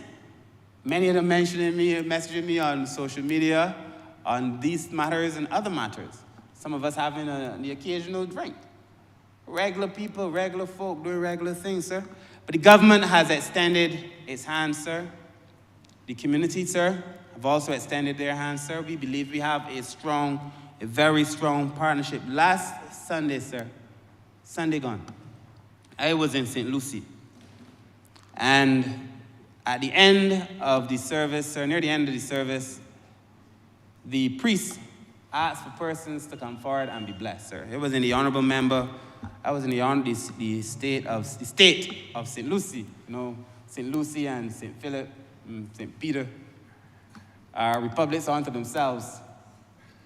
But I, apparently, sir, St. Michael's South, not quite a republic, but you know, St. Lucie's a republic. But I was in St. Lucie, sir, and we went to the gathering church service. And it was a wonderful service, sir. And at the end of it, persons were asked to come forward, sir, and to be blessed. The priest asked me, sir, is there any particular thing you want me to pray for? My colleagues asked me what was the priest praying for me for so long. I said, well, you're doing a number of things. I just want to have a good year. Just want, you know what I mean? I just want these things to pass. I want to have a good year, sir. And unknown, without me giving him any extra information, I believe God himself must have intervened as the priest then went on to pray for the community of persons with disabilities, the elderly, and so on and so forth. And I never said exactly what I wanted, sir.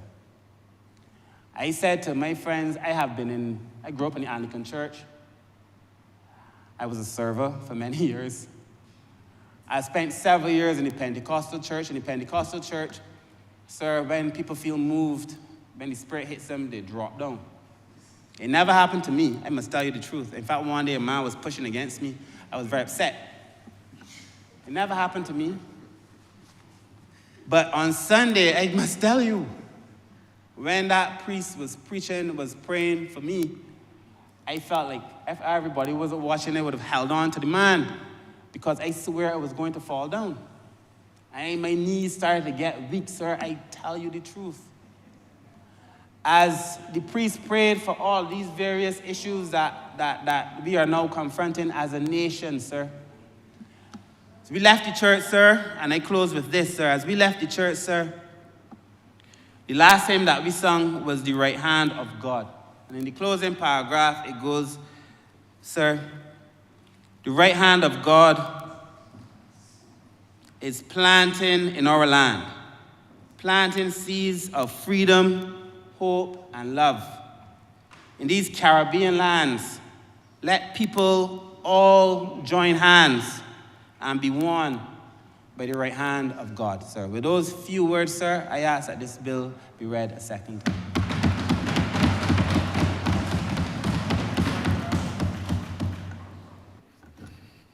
Honourable Member for Christchurch South. I'm obliged to you, Your Honor, and I think I've extended greetings for a healthy and happy New Year to all citizens of Barbados, here and abroad, but permit me to do it again. There has been a previous debate, as alluded to by the Honourable Member for St. Michael's South, and like him, I would not this morning repeat all that I said in what at the time turned out to be a very extensive debate. But as they say, perhaps there are some matters that become worthy of repetition because of their social importance, so that if I repeat some of the things that I said on the last occasion, I do that, Your Honor, because this country must not forget this very important debate, this very important issue of disability. I want to give assurance to the Honourable Member that I join with him when he expressed the desire that a debate such as this is not political. Of course, Parliament is a political body, and I want to interpret the Honourable Member to be saying that he wants a debate that is not partisan. And in that regard, I join with the Honourable Member. This issue must be elevated beyond the narrow confines of political partisanship, since we all have an equal duty. Whatever is our station in life, we all have an equal duty to ensure that those of disability should always have access to all of our institutions, whether those institutions are physical or non-physical. On the last occasion, I did confess that my education on matters of disability was rather deficient, and it had never been formal. And I felt it my duty to go and to educate myself. If I'm to speak as a parliamentarian in a body that passes law, I must therefore speak with some credibility on any issue that comes here. And I want to confess that I have done some reading on the subject of disability, so that when I come to you this morning, Your Honor, I hope that I come with some authority on this subject, except that I will always defer to the higher authority of those learned and educated on this subject. I did note this morning when the chaplain began his prayer, he quoted, I think, the first line of Hymns Ancient and Modern. I believe it is hymn 165. I believe so, but it is that hymn, O God, our help in ages past. And he quoted that line, the chaplain quoted that line, and he went in to his other general prayer. And I found that very interesting, since we will now want to extend that quotation and to express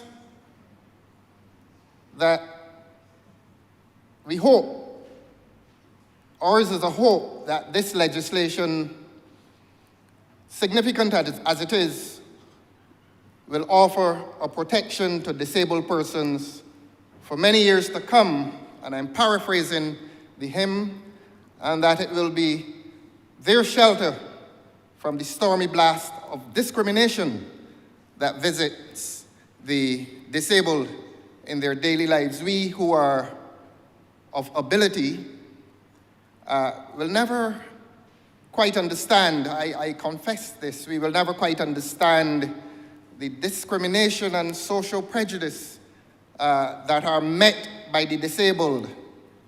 And therefore, there's that need to become empathetic and to try to understand what is the life of a person differently able. And so that is why we extend the chaplain's prayer that this legislation shall be their hope for years to come, and it will be their shelter from the stormy blasts of discrimination.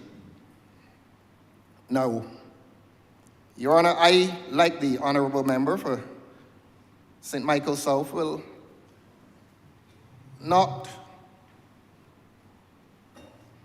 presume to speak with highest authority, but since I have the privilege of audience here and beyond these shores, I think our public needs to be aware as to the issues that attend to this matter of disabilities.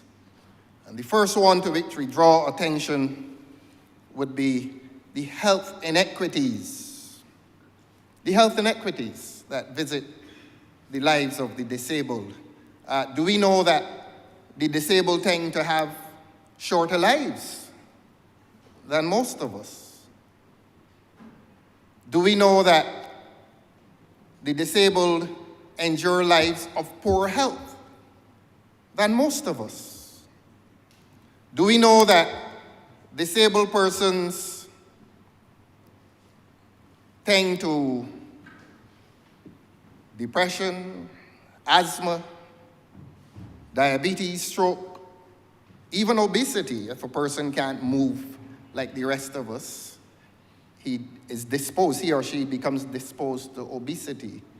So that a lot of the things that we take for granted, the visit to the gym or the walk on afternoons, the disabled do not enjoy these life's luxuries. So that when we claim to be empathetic, we must also make the claim that we will understand the life of a person who lives with disability. So that is one of the major issues on the matter of disability.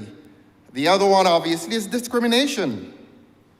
They're often denied rights, not only of physical access, but social access. Maybe it is their shyness, but there are organizations which will not naturally admit them into membership. And that is why the legislation, which I am going to deal with shortly, is written as it is written. There has been in this country and in other countries unequal access to justice, to health care, to education, to employment. And that in access has extended to general social protection, the social protections that we take for granted. Disabled people have not been able to take for granted because often that social protection is denied to the disabled. Do we know that as populations age, as we are now, and we are aging because of improved health care. Scientific expertise is allowing people to live longer. And as the health care improves, and as people live longer, the numbers of disabled people will increase. And if the numbers of disabled people increase, that doubles our duty and our responsibility to offer protection, and not to offer protection in any condescending way, but to pass law so that the rights, interests, and entitlements of disabled persons become institutionalized, that we do not take them for granted. On the last occasion, I made reference to the barriers that seem naturally to face disabled persons. Permit me to mention those barriers again. There's the obvious physical barrier. We all know that if you walk down Broad Street now, they have, over the last few years, tried to, the term I think is retrofit. They've tried to retrofit the pavements and the entrances to stores to accommodate the disabled, supermarkets and a lot of shops. So that is the one of immediate notice and attention, the effort by this more compassionate society, admittedly, to remove those physical barriers that face the disabled. The institutional barrier, that's the other one. Education, health, employment. Those have been the institutional barriers that have been presented against disabled persons. So we have first the physical barriers, which are the obvious ones. The others tend to be more subtle. The inaccess to health and education and employment, that has been more subtle. And disabled people have tended to suffer in silence, except, and I say this again, as I said on the last occasion, and a lot of credit must be given to the producers of the radio programs back in perhaps the 80s and 90s, who came on the air and dedicated programs to the rights and interests and entitlements of the disabled. And we learned so much, and we learned of these subtle barriers that were created. And I want, again, as I did on the last occasion, to give credit to those radio producers who felt that this was an area of radio production that was worthy of dissemination to an innocent public, a public that was innocent to the plight of the disabled, unless, of course, there was a disabled person living in their household. So again, all of them, the Caribbean Broadcasting Corporation, Starcom, they're the two stations that tend to be more into talk radio and what they call interactive radio. And I wouldn't call the names, but we learned so much from those programs back 25, 30, perhaps even 40 years ago. So we have the physical barriers, the institutional barriers, and the attitudinal barrier. And that one, again, is subtle, but it became a part of our daily experience. And we know in this country that we were encouraged as children to express contempt for the disabled. We know that. And as time passed and as we evolved into maturity, that perhaps our parents told us, you don't ill-treat people who are differently abled. And a lot of that contempt turned to indifference. As children, perhaps you did not tease the person who walked with a limp. We all went to school with people who had limps and who had some form of disability. And if we accepted the instruction of the teacher or the parent that we should not express contempt, it turned to indifference. And as we grew older, I wonder if it did not become condescension. And I want to say that condescension really is related to pity. And pity is a personal offense.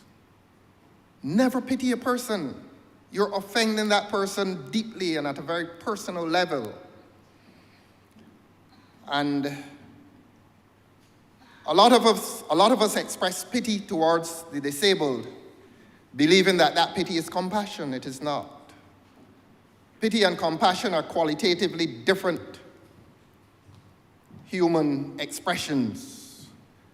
And so I want to urge my fellow citizens never, never, never, never to express pity towards a disabled person. Compassion is the far greater emotion. And of course, the greatest of all is admittedly the most difficult one. How many people love other people? Not a lot of people love each other, but if we can reach compassion, hopefully one day we will learn to love a disabled person who is not also a relative or a friend.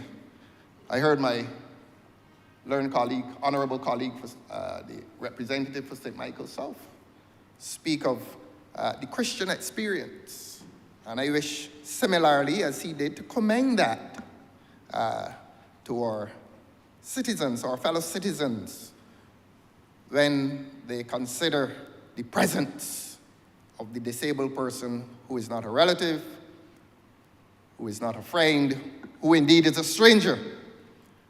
And love will become the greatest of them all. So that's the attitudinal barrier. The other one is the linguistic barrier that disabled people face. And I go back, as I did on the last occasion, to the schoolyard. So much, look, Your Honor, education is not self-contained within a classroom. Education extends beyond the classroom, and we learn so much beyond the classroom and on the playing field. That is what education is about. Education is about a transmission of values, and do you have a transmission of values between human beings in a classroom exclusively? No, you don't. It extends to social relations, and as we were growing, as we were children, we learned so much about and from each other on the playing fields. And what we did learn on the playing field as children, unkind, born in sin, that we insulted each other by using the language of disability. And as we grow older and as we learn that the language of disability must not be used as an insult one to the other. And that is something, and I'm going to say we. I'm not going to take some elevated position on this. We, all of us are guilty. Whether as children or as adults, we have been guilty of using the language of disability as an insult towards others. At that point, Your Honor, I pause on the matter of the barriers faced by the disabled. Their daily testimony, their daily experience is the greatest testimony to the barriers that they face. And nothing that I say will be as eloquent as the experience that they live from day to day. So I will move on, except to pause again and say that sometimes we have no idea as to the categories of disability. My research tells me, I don't know if they have increased them, perhaps with the recent addiction of our young children to screens. They may list that as one eventually, but there are 21 types of disabilities. Did we know this? I don't think we knew this. 21, yes indeed. 21 types of disabilities. And these are things, and this is an occasion I'm obliged to the Honourable Member for St. Philip West.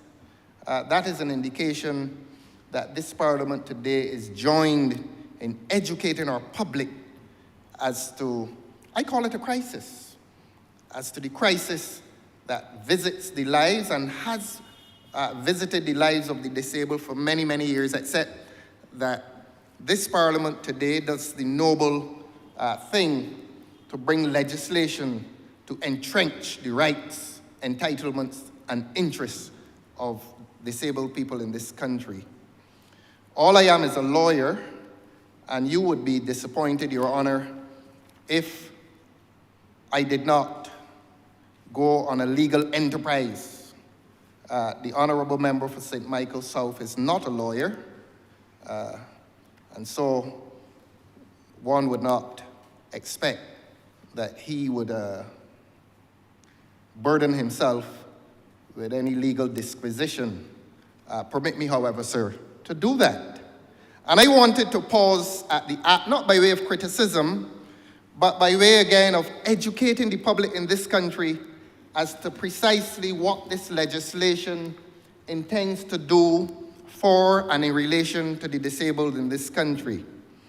And these are areas of interest that must be publicized. The public must know what this Parliament is doing today. The people of this country must know the significance, must know and understand the significance of what this Parliament is doing today. So I want to pause at the question of legal issues that arise under this legislation. And it is so important to say these things so that the public is now aware as to our responsibilities as citizens vis-a-vis the community of the disabled. And I want to congratulate whoever those persons are that crafted this legislation. I'm not speaking about the draftsman. I'm not speaking of technical draftspersons. I'm speaking of the sociologists and the social workers who would have brought this legislation to life. A draftsman doesn't bring legislation to life. Legislation is brought to life by those who, this for sure, by those who have done the social work, the social investigation, and who believe that the fruits of their labors should realize itself in good and progressive legislation. So I want to look at sections of this act about which the public should now be aware. Permit me, Your Honor, to go to section 6 of the act. And this is not going to take a long time. I just feel that these areas need to be highlighted for a public that may not be aware as to what we are doing here today. We note the establishment of an entity called a social empowerment agency. In a sense, one gets the impression that that is an agency established to largely hold responsibility for the rights, for ensuring that the rights of disabled persons are protected. That's a very, very, very important agency. And it has many duties. In a sense, I repeat, it is the location, it is the resting place for all of the rights of disabled persons. That a disabled person ought not to live his life unless at some point in time he finds himself communicating with that social empowerment agency.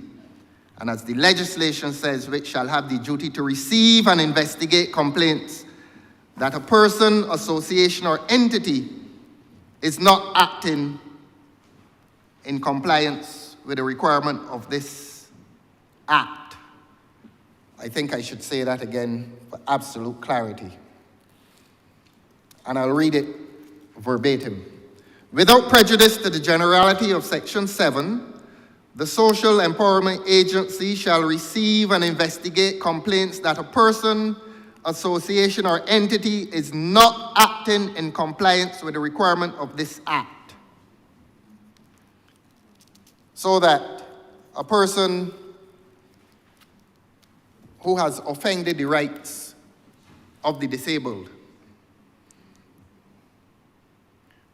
that disabled person or a representative of his ill treatment, inaccess to a supermarket, inaccess to a store, denial of a job, and this act will speak to insurance later. I will deal with that as well. All of these infringements against the rights of disabled persons, those infringements by way of complaint may be made to the Social Empowerment Agency, and that Social Empowerment Agency comes to life in defense and protection of the rights of the disabled. I applaud the social workers who crafted this legislation in so creating this agency to protect and further the rights, interests, and entitlements of the disabled. It does a lot more than that. Not only is the Social Empowerment Agency responsible for receiving complaints in relation to persons who offend the disabled, but that Social Empowerment Agency, at Section 7 of the Act, then becomes a prosecutor, so to speak. The Social Empowerment Agency may initiate investigations regarding alleged breaches of this act on its own initiative. And what does it do? It goes to a tribunal. It goes to a tribunal which is called Tribunal for the Disabled. Is that it, Minister?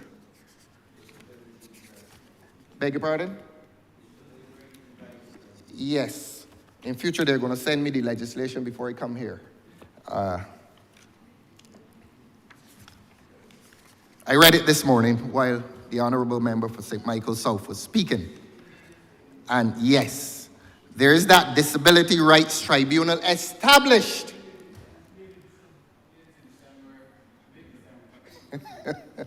Established. And we have other tribunals in this country. There's the Severance Payments Tribunal, which protects the rights of the worker after redundancy. If the employer does not pay him or her severance, their severance pay, that person can apply to something called the Severance Payments Tribunal, and that Severance Payments Tribunal will have a short hearing and award to the redundant worker compensation, that is to say, financial compensation. There's also a Consumer Claims Tribunal.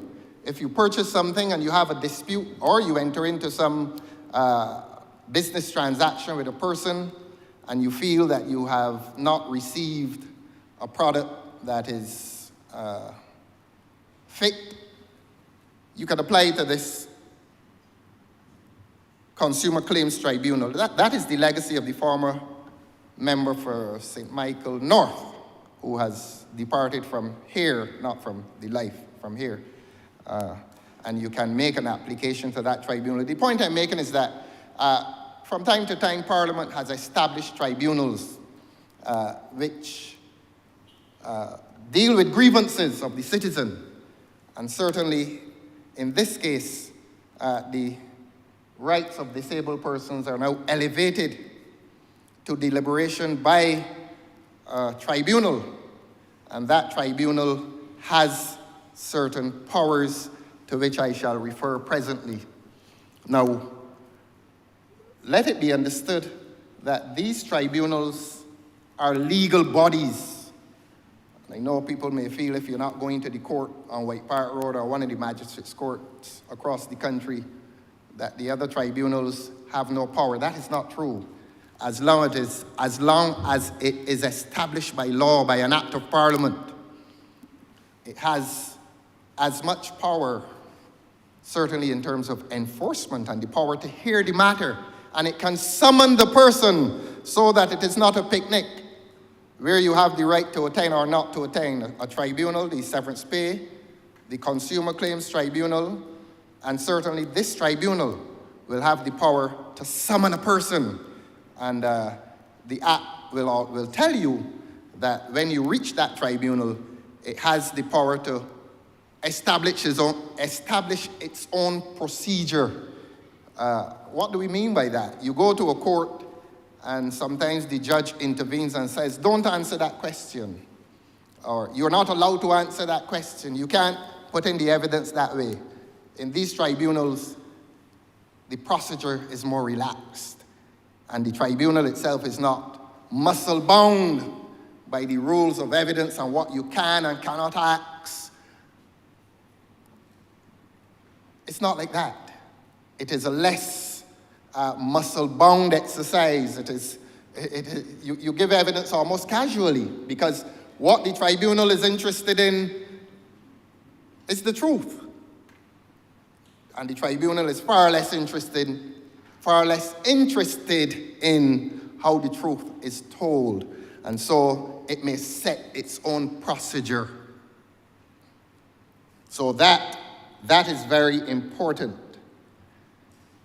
Enforcement. What do we mean by enforcement? Now, you go to a court, and I'm going to give live examples, so please don't be alarmed at the nature of the examples I'm going to give.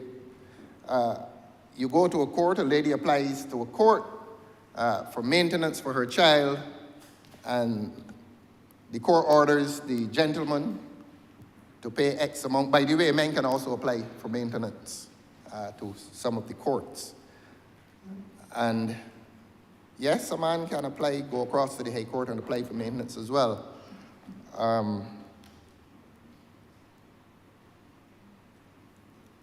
And he doesn't pay.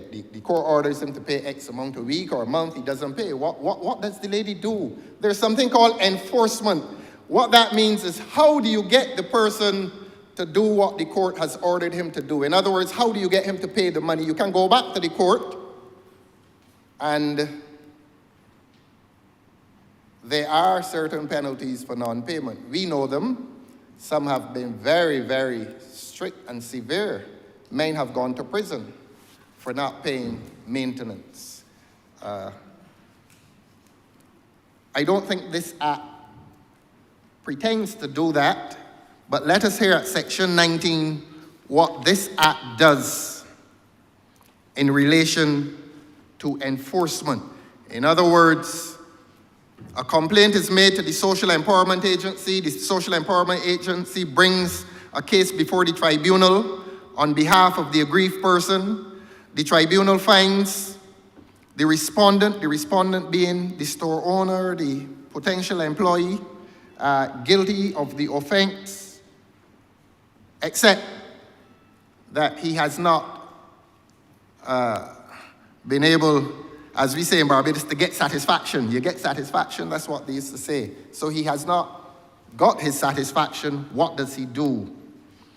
Section 19.2 of this legislation,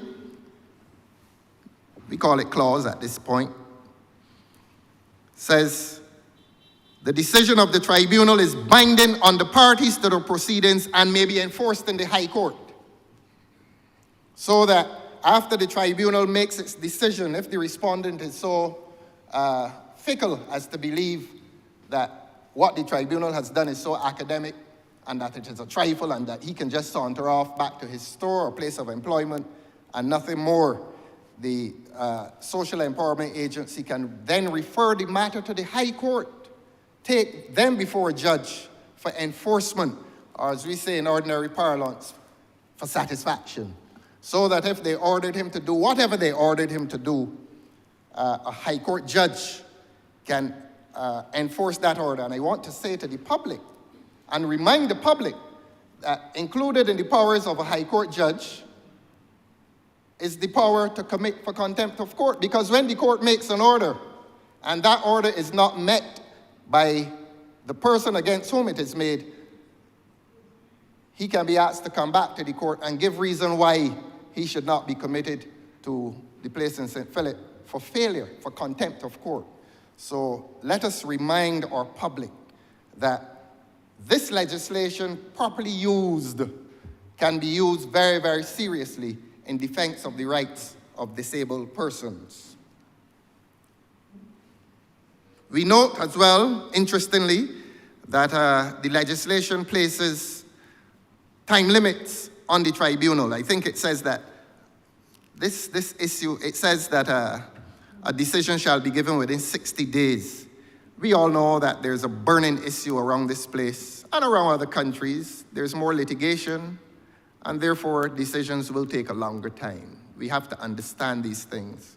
But one does not expect, and this legislation does not expect, that a disabilities tribunal should deliberate for a period exceeding 60 days in giving a decision. And it goes on to say that if there is some good reason, some good and compelling reason that the tribunal delays in that decision, it may have an additional 30 days, which is 90 in all, 3 months. Lawyers like to speak of remedies. What are the remedies?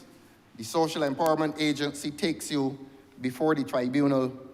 What are the remedies that the tribunal may award to the disabled person? Your Honor, please permit me to go to section 19, subsection 7. And it reads, the tribunal may make any of the following decisions after consideration of a complaint. It may dismiss the complaint. B, it may find in favor of the complainant and issue an order for the respondent to perform a reasonable action within a specified period of time by the party against whom the complaint was made for the benefit of the complainant. So that if it involves in access to a building, the tribunal has the power to order the owner or occupier, operator of that building to retrofit. That's a word that politicians around here love to hear themselves repeating, so they can retrofit. An order can be made to retrofit. All it means is you make a ramp instead of a step, but they like to say retrofit. Beyond the physical reparation, it can award compensation if appropriate to the complainant. What if the complainant has lost the opportunity for a job?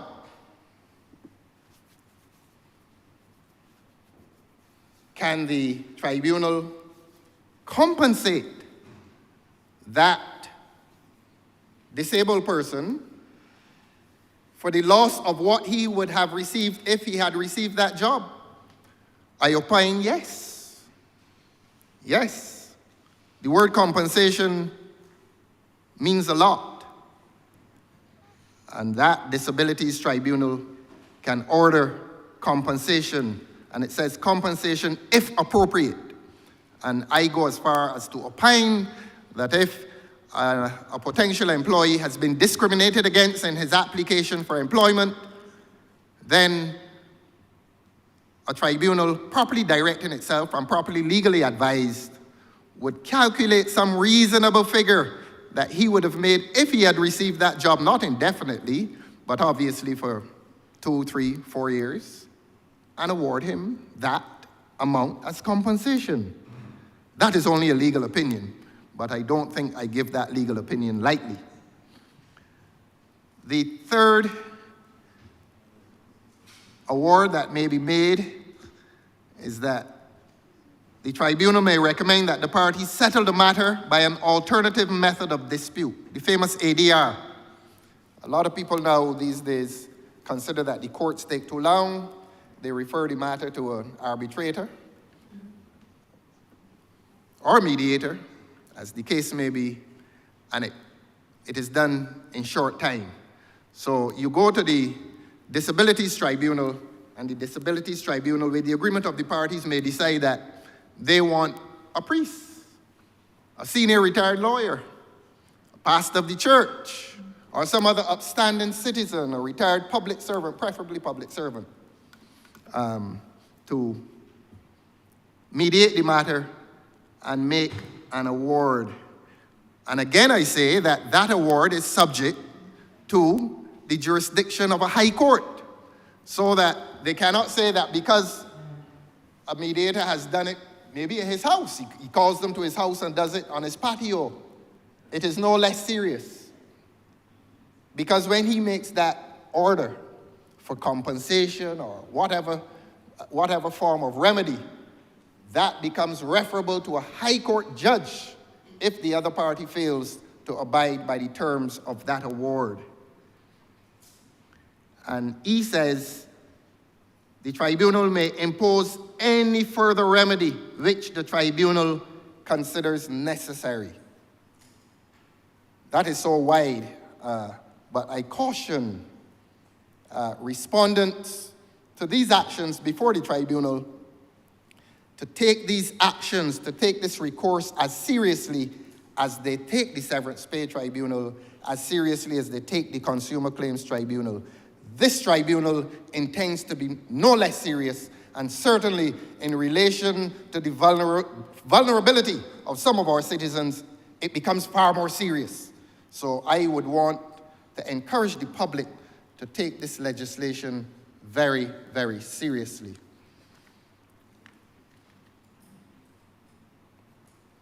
I had wondered who would be the virtual complainant, but on reading the legislation, we now know that the virtual complainant before the tribunal is the Social Empowerment Agency. We can make the comparison with the control of customs. You know that if you come through and you don't pay the duties that you're supposed to pay, the control of customs can take you to the magistrate's court. And he takes you there as what we call, he becomes the complainant, and we call him the virtual complainant. In terms of a criminal offense, somebody beats you, you don't prosecute yourself. The commissioner of police prosecutes the person who beat you. So in this case, the complainant is the Social Empowerment Agency, so that the disabled person need not worry as to whether he will have to immerse himself in legal technicality and legal skill. He goes to that court protected by the Social Empowerment Agency, who becomes his voice before that court, before that tribunal. So there's no need to worry there. I found section 49 to be extremely interesting. Permit me, Your Honor, to invite the public to look at section 49, the duty of caregivers. This is so very important. When we hear the word caregiver, we think of the vulnerable. And when we think of the vulnerable, we think of the aged, and we think of the very young. In ordinary parlance, old people and children, the two most vulnerable groups in this country. But then, if you are also disabled at any age, that is where caregivers need to be very compliant with the law. I will just digress briefly and say I love to give legal advice on the Succession Act. People come to you and they want to know, sometimes they do, you know, if I make a will, can I leave out my wife? If I make a will, if the lady is a lady, can I leave out my husband? I love to give this advice. And you love to say to them that there's something called the Succession Act. And when you are making a will, well, you can leave out the spouse if you want, but after you die, that spouse can apply to the court and remind the judge, look, I was married to him. And at the date of his death, I was married to him. So he can't leave me out. And the Succession Act says precisely that whatever he puts in that will, he must leave something for his wife. And wives, you must leave something for your husband as well. Honourable Member, should raise something, because it's more than something. It's a specific amount, Honourable Member. Yes, we are coming there. I note your sensitivity on this particular matter. So that you won't write one and then be subject to that. Just to advise you so that you shouldn't write one and be subject to that afterwards. We both speak equally as married men who intend to do the right thing. Should do the right thing. We will. But let me speak for myself. So that I love to give that advice to persons in relation to wills. Sometimes they come after death as well and discover, but I am not in the will. I said you were married. Well, don't worry about the will. Lady, gentleman, 1/3. Correct, sir? No, sir. 1/3. You have to leave 50%, at least 50% of your estate, at least 50%, I remember. Half. Yes, So indeed. don't leave 1/3. If they're children. Note. Do not leave 1/3, I remember. I just advising you. You say 1/2. I'm giving you legal advice You for say free. 1/2. So that we always tell them there's a guaranteed portion for you in that estate. You say 1/2, sir. Right. And if they have children, those children are also guaranteed. But, Your Honor, those children must be under the age of 18. And/or. We're coming there, sir? And/or. I don't want to arouse your sensibilities No, on sir. this matter. No. You are a decent married man, and no one must think otherwise.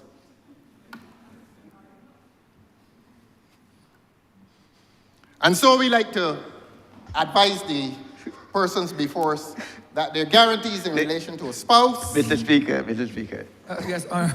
This is Can unusual.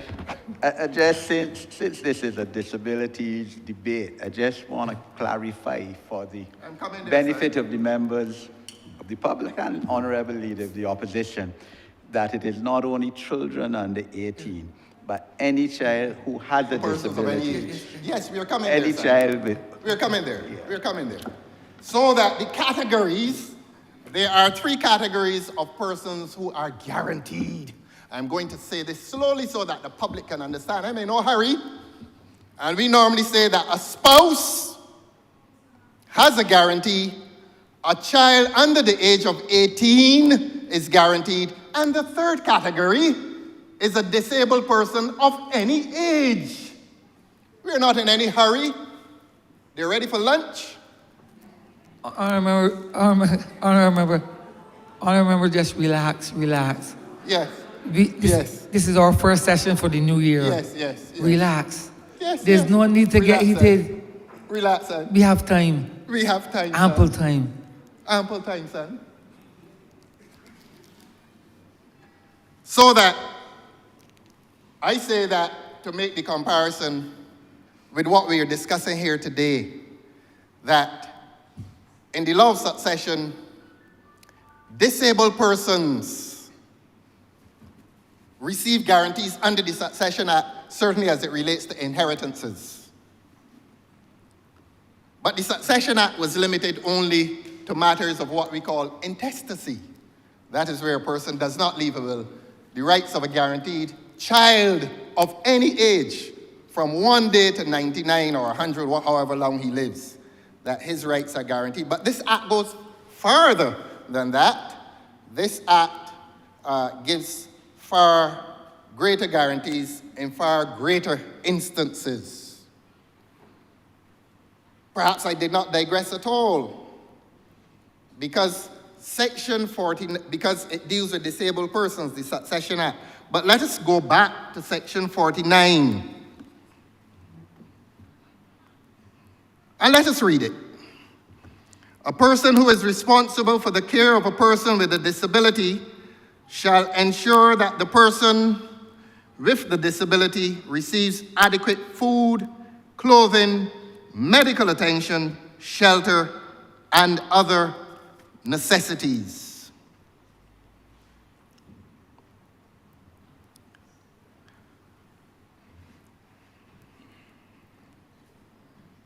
When we think of that provision, stipulation, we think of senior citizens' homes and we think of children's homes. Because we are certainly using the word here, caregivers. In fact, the rubric above that section speaks of the duty of caregivers. And stories have been told as to unhappy occurrences, certainly in children's homes, certainly in the homes of senior citizens. Let therefore the operators of those establishments understand that from this day the Parliament is now debating with serious intent to make it the law that Section 49 puts a duty on caregivers to do the following. Section 49, subsection 2.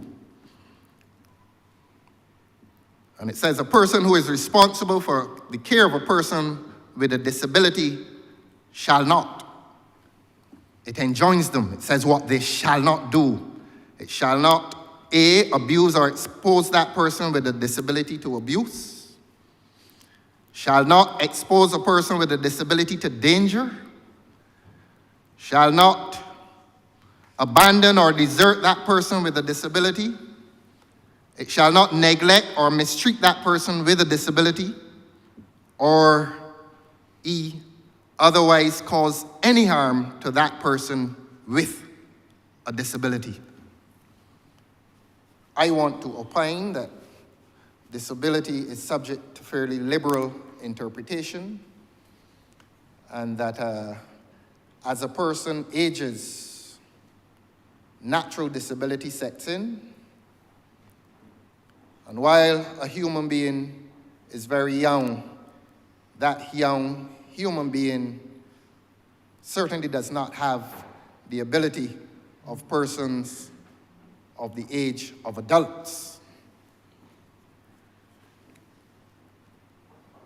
And so, those persons in charge of the children's homes and the senior citizens' homes will now be aware that this law exists, that the persons there of disability, whether that disability is congenital or whether it has come with the onset of the years, or even if it comes from being very young, certainly a child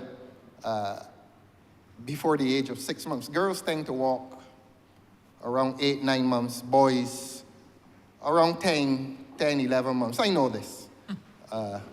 Tend to start walking. You and I are decent married men, we know this, and fathers.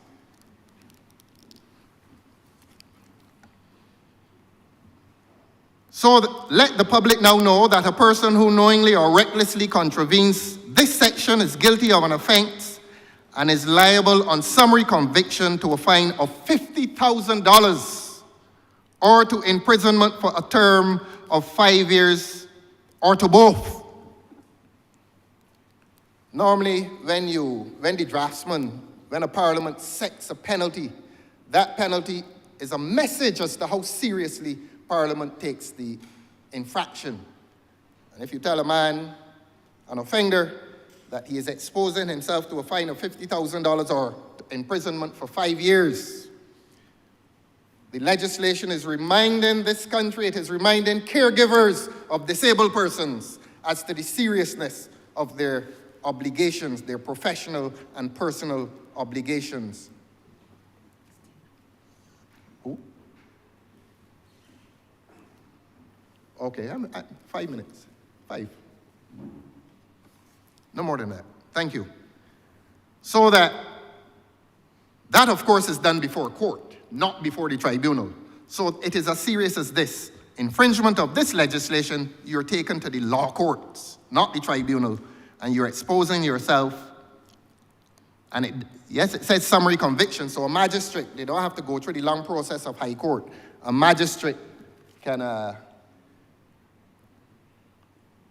5 is all right, Honourable Member? 5, yes, thank you very much. Or you want to come back? Yes. Yes. In the circumstances, Your Honor, you sure? No, it may be more than 5. Yes. So that I will wrap up at that point with the reserve right to come back to remind the public as to the seriousness of this legislation insofar as penalties are concerned. With that reserve right, Your Honor, I'm obliged to you. Honourable Leader, Government Business. Thank you, Mr. Speaker. With that, I want to move the suspension of the House until 2:25 p.m.